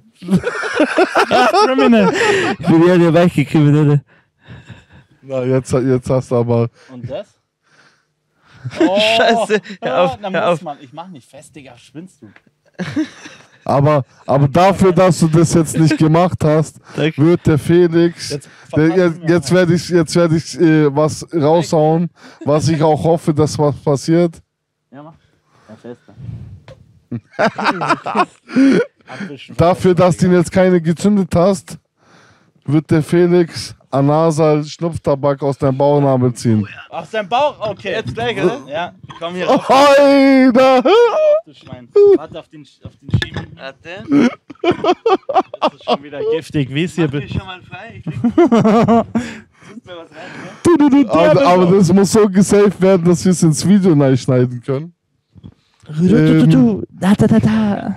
Die Kamera zeigt. Nein, hier kommst du rauf, du Schwein. Hier kommst du jetzt drauf. Wie bei Harald Schmidt. Ja, jetzt legst du dich drauf. Oh, Du musst in den Dreck machen, komm. ein richtig schönes Nasal. Wie behaart bist du eigentlich, ey? Alter, du derbe Sau. Ja, ich zieh das durch, weißt du. Du fährst derbe Sau, Alter. den Burt Reynolds. Du fährst den Burt Reynolds. Der Haarige auch noch. Magnum, Alter. Das ist auch noch, das ist ja schon doppelt motivierend. Der Haarige Das kann man auch nicht zeigen, dann wird's gesperrt. Aber würde ich sofort machen. Oder dir ein bisschen was ins Arschloch einblasen. Alter, du derbe Sau. Halt ruhig, Alter. Jetzt, Babo, ey. jetzt halt mal die Wampen. Ey, hypertierisch. Normal. Du derbe Sau, Alter. Jetzt kannst du ja nicht hier am Tisch, Alter. Dein Bauchnabel stinkt wie ein Arschloch. Wann hast du nicht das letzte Mal drin gemacht? Ich schwöre bei meinem Leben. Da wird so ein Furz rauskommen, Alter. Bro. Bro, das ist das Fiesestens, Alter. Wie so ein Kuharsch da aus deinem Bauch. Das war nicht der Schnupftabak, der riecht minzig lecker. Das war der Bauchnabel. Nur wie so ein übler Mundgeruch aus dem Bauchnabel raus, Alter. Alter. Lässt du da die Queen Lisa mal reinvögeln oder was? Seine Katze da lässt dich im Bauchnabel vögeln von der Katze, oder? Den Bart, ich hab mich gewaschen. Ja, dann musst du den Bauchnabel waschen, dann musst du reinbohren. Ja, weiß ich. Hab ich vergessen. Digga. Immer nur reinwichsen. Oder reingewichst. Das ist starker Tobak. Also im wahrsten Sinne des Wortes jetzt. Aber es ist eine Fall. Challenge. Was Traumfeature international? Ich bin wieder fertig mit den Nerven, hey. Das hat so gestunken, Alter. Und ich hab mich auf den Schmalzler gefallen. Du derbe Sau, Alter. Ja, Sau. Da muss ich gelenkig. Das musst du jetzt bitte beachten in der Zukunft, ey. Das war jetzt, wenn deine Eude mal an der Nase vorbeikommt, ey. Ich will gar nicht wissen, wie dein Johannes Das riecht. Ey. schiebt echt ganz anders. Das schiebt echt ganz anders. War das frech jetzt? Das hast du doch gewusst schon. Das war doch abgesprochen, Alter. Nicht abgesprochen. Allein die Bauchhaare, Alter, der Klassiker. Leck mich am Arsch. Richtiger Macho. Ich bin knallhart. Macho, man. Okay, jetzt ich muss mich sammeln. Bono. Was? Bono. Ihr müsst wieder in eure Position, dass sorry. ihr wieder scharf seid. Wir sind da immer scharf, King, oder? Boah, das hat Maxner man, scharf. das Lass dich überlegen. International aber Traumfeature. der Challenge-Name steht, das war der Bauchnabelzwirbler. Ja. Ich bin's King und das ist der Bauchnabel. 6ix9ine. 6ix9ine Traumfeature. Er hat auch mit Randy gearbeitet und deswegen, wo ich sitze auf den Stuhl immer im Studio und auch das Mic, in das ich rein rappe. Ich bin krasser 6ix9ine-Fan, auf jeden Fall, ja. Mir taugt diese wo die so krass Das war mit sehr den frech Arsch jetzt. wachsen. Das war der Track, glaube ich, nachdem er aus der Haft raus ist, oder? Ja, Kuba. Ja, den fand ich brutaler, ist ein krasser Song. Er hatte krasse Energy und so und Ihn wollten sie ja auch voll als Snitch darstellen und so. man muss sich obwohl die eigentlich- Geschichte reinziehen, so. Die ist Obwohl er nämlich eigentlich dirty. der loyalste Typ überhaupt ist. Ist so. Hat Also, 80% von seinen Geldern abgegeben an die Gang. Digga, die haben den freiwillig. richtig gefickt so und auf allen Ebenen und ich sag da wirklich so und ich bin da loyaler, wenn ich Fan von jemandem bin, stehe ich für immer hinter dem so. Außer jetzt in Fällen, keine Ahnung, von Pädophilie oder Wenn sowas. man es halt nicht mehr rechtfertigen kann. Genau, So. genau, richtig, ja. Aber das wäre, ja doch, das Ist ja wäre... wie bei Bushido. Viele sagen der 31er, aber er hat halt so viel Hip-Hop geprägt, dass die Leute ihm trotzdem hören. Weißt? Einerseits das und auch, da muss man ein riesiges Fass sonst aufmachen, aber weißt du, das ist Ja, halt es auch nicht ging- korrekt gewesen, wie er behandelt worden ist. So, ich meine, klar, er hat sich selber eingebrockt, auch 6ix9ine hat sich das selber eingebrockt, aber auf der anderen Seite kann man auch als Krimineller korrekt Aber sein. ich finde bei 6ix9ine eine andere Story so. Weil 6ix9ine so, er sollte lebenslang reingehen für eine Sache, die er gar nicht gemacht hat. Ja, Und sein ganzes Geld haben sie ihn einfach so weggenommen und so, bla bla bla. Bushido hat schon, also... was andere man so Thematik, munkelt, aber du bist selbst Familienvater und na wenn es... klar, wenn es um die Kinder geht, aber da ist ja auch immer noch in Frage gestellt, ob das dann auch wirklich alles so der Tatsache Da hast du recht. Ich weiß es nicht, aber mein Sehen, Bauchgefühl... was die Richterlichkeit da spricht. Ja, genau. Auf jeden Fall habe ich da nur jetzt gesehen, Flair hat sich die Rechte gekrallt von Bordstein bis zur Skyline. Krass, ja. Bordsteinkuss. Hab ich gar nicht mitbekommen. Ja, der hat ihn Übel. jetzt krass gefickt. Irgendwie muss Bushido ihm jetzt da Geld zahlen. Einen Haufen, weil, wie du vorhin gesagt hast, das sind ja Rapper mit einer langen Legacy. Und wenn so ein Album schon 10 Jahre auf dem Markt ist oder so. Flair hat seinen Respekt ohne Ende verdient. Ich feiere auch Flair, aber man muss trotzdem sagen auch, dass irgendwo der Charakter Bushido auch Flair natürlich groß gemacht hat. So. Natürlich mit Es ist zusammen. schwierig. Man kann nicht hinter die Kulissen Man munkelt ja, 100... dass Flair die ganze Zeit Texte für ihn geschrieben hat. Also dann schon eher zusammen, würde ich mal meinen. Ja, es ist... Aber Ich kann mir Bushido kein hat Bild auch drüber alle machen. aufgenommen. Es ist ja eine ganz verworrene Geschichte, aber ganz Deutschland spekuliert halt da hin und her. Wir werden es im Endeffekt Deswegen, nie genau. zu 100% wissen, Genau. wie es war. Aber- Aber Bushido, du bist auch herzlich eingeladen. Bei 80 Ja, da bin ich gerne dabei. Alle sollen es kommen. 6ix9ine auf jeden Fall ein starkes Wunschfeature. Würde auch, glaube ich, ganz von der Verrückten, von der Das würde bestimmt Verrücktheit passen, gut ja. passen. So. Der King hat sich schon benachteiligt gefühlt, Ja. deswegen frage ich Schau mal jetzt rein, auch, Digga. wer South Main! wäre dein Traumfeature national, also in Deutschland? National. Deutsch auch und amerikanisch, oder? Na, jetzt erstmal nur Deutsche. Deutsch wäre der Skinny Finster, auf jeden Fall mein Traumfeature. Und der Den Sido kennst auf du jeden ja, Fall. Oder? Den Skinny. Ja, den kenne ich ja. Wer ist ja Leute, nicht wo ich nicht unmöglich. kenne, oder? Ja, dann mehr Sido eigentlich schon. Ne? Ja, mehr Sido, ja. Sido wäre mein Also Traumfeature. Sido, Vielleicht kann man es klären, wie ich... macht ihr Feature nochmal. Felix ist auch auf jeden Fall am Start, wenn du Bock drauf hast. Und international? International schwierig gerade. Memphis-Rapper muss ich jetzt nachdenken gerade. Du talkst generell nur die Tapes aus Memphis, oder? Ja, ich habe auch Tapes, wo nicht aus Memphis sind. Ja, Traumfeature.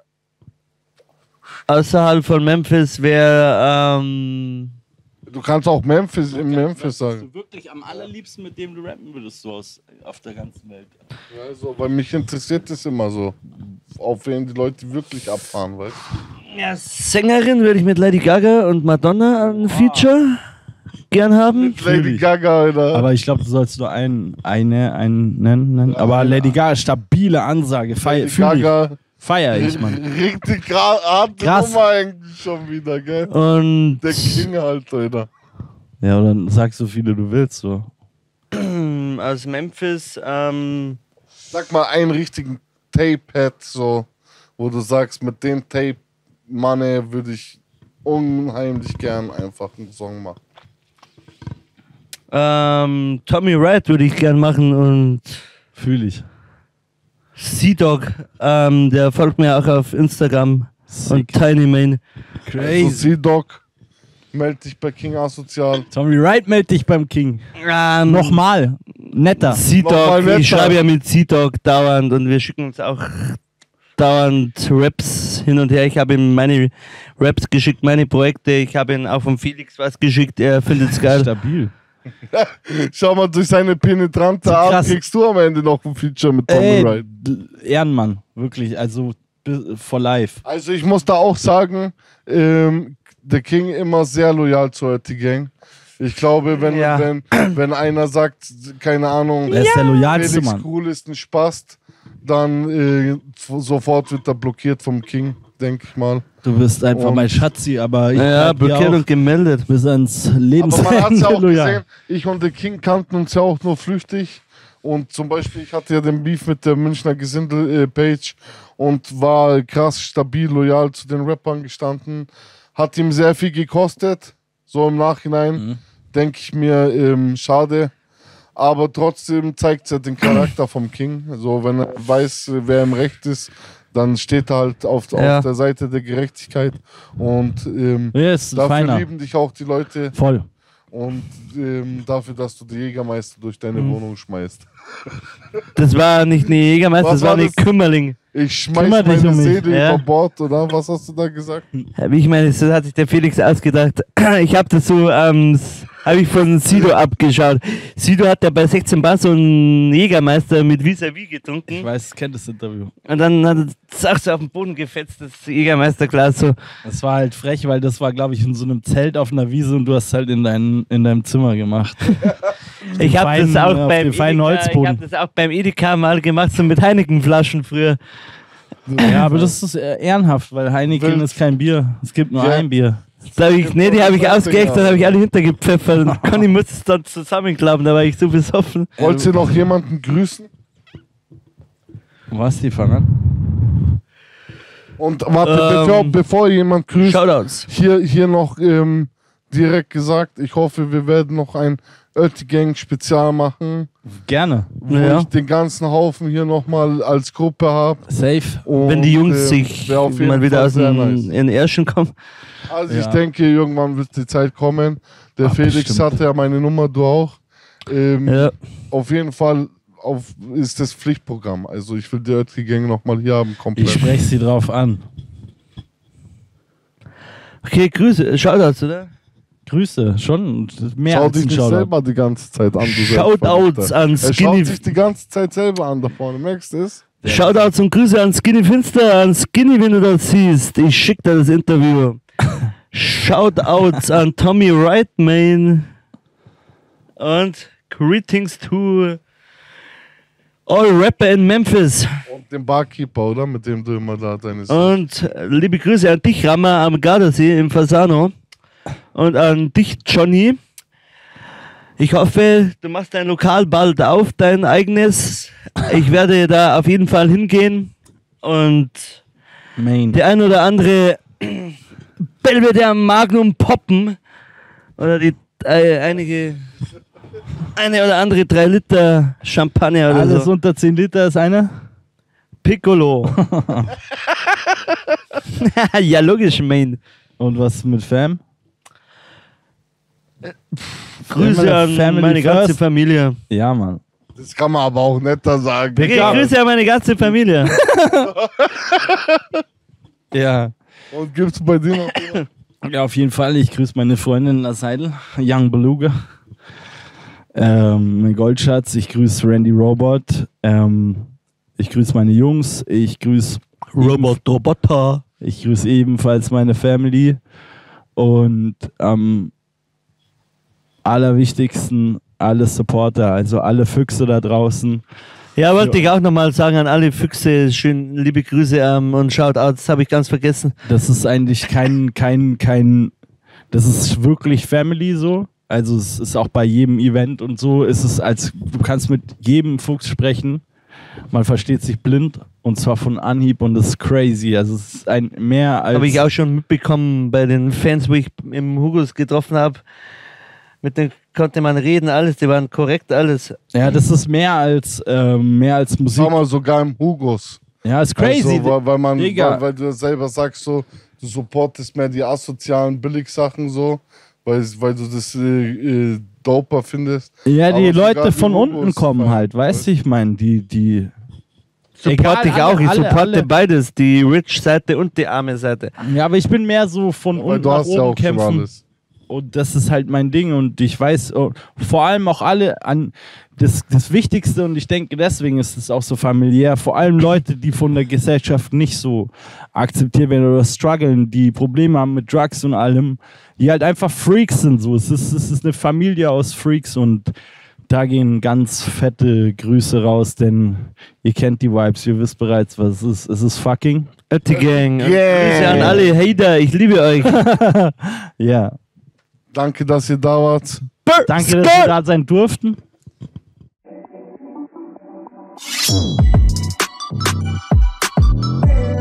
Das war eine weitere Folge Artist Talk. Gebt uns ein Like, abonniert den Kanal, wenn es euch gefallen hat. Jung, bisexuell, geisteskrank. Folgt Felix Krul, Ötti Gang, King Asozial. Bis zum nächsten Mal. Haut da rein!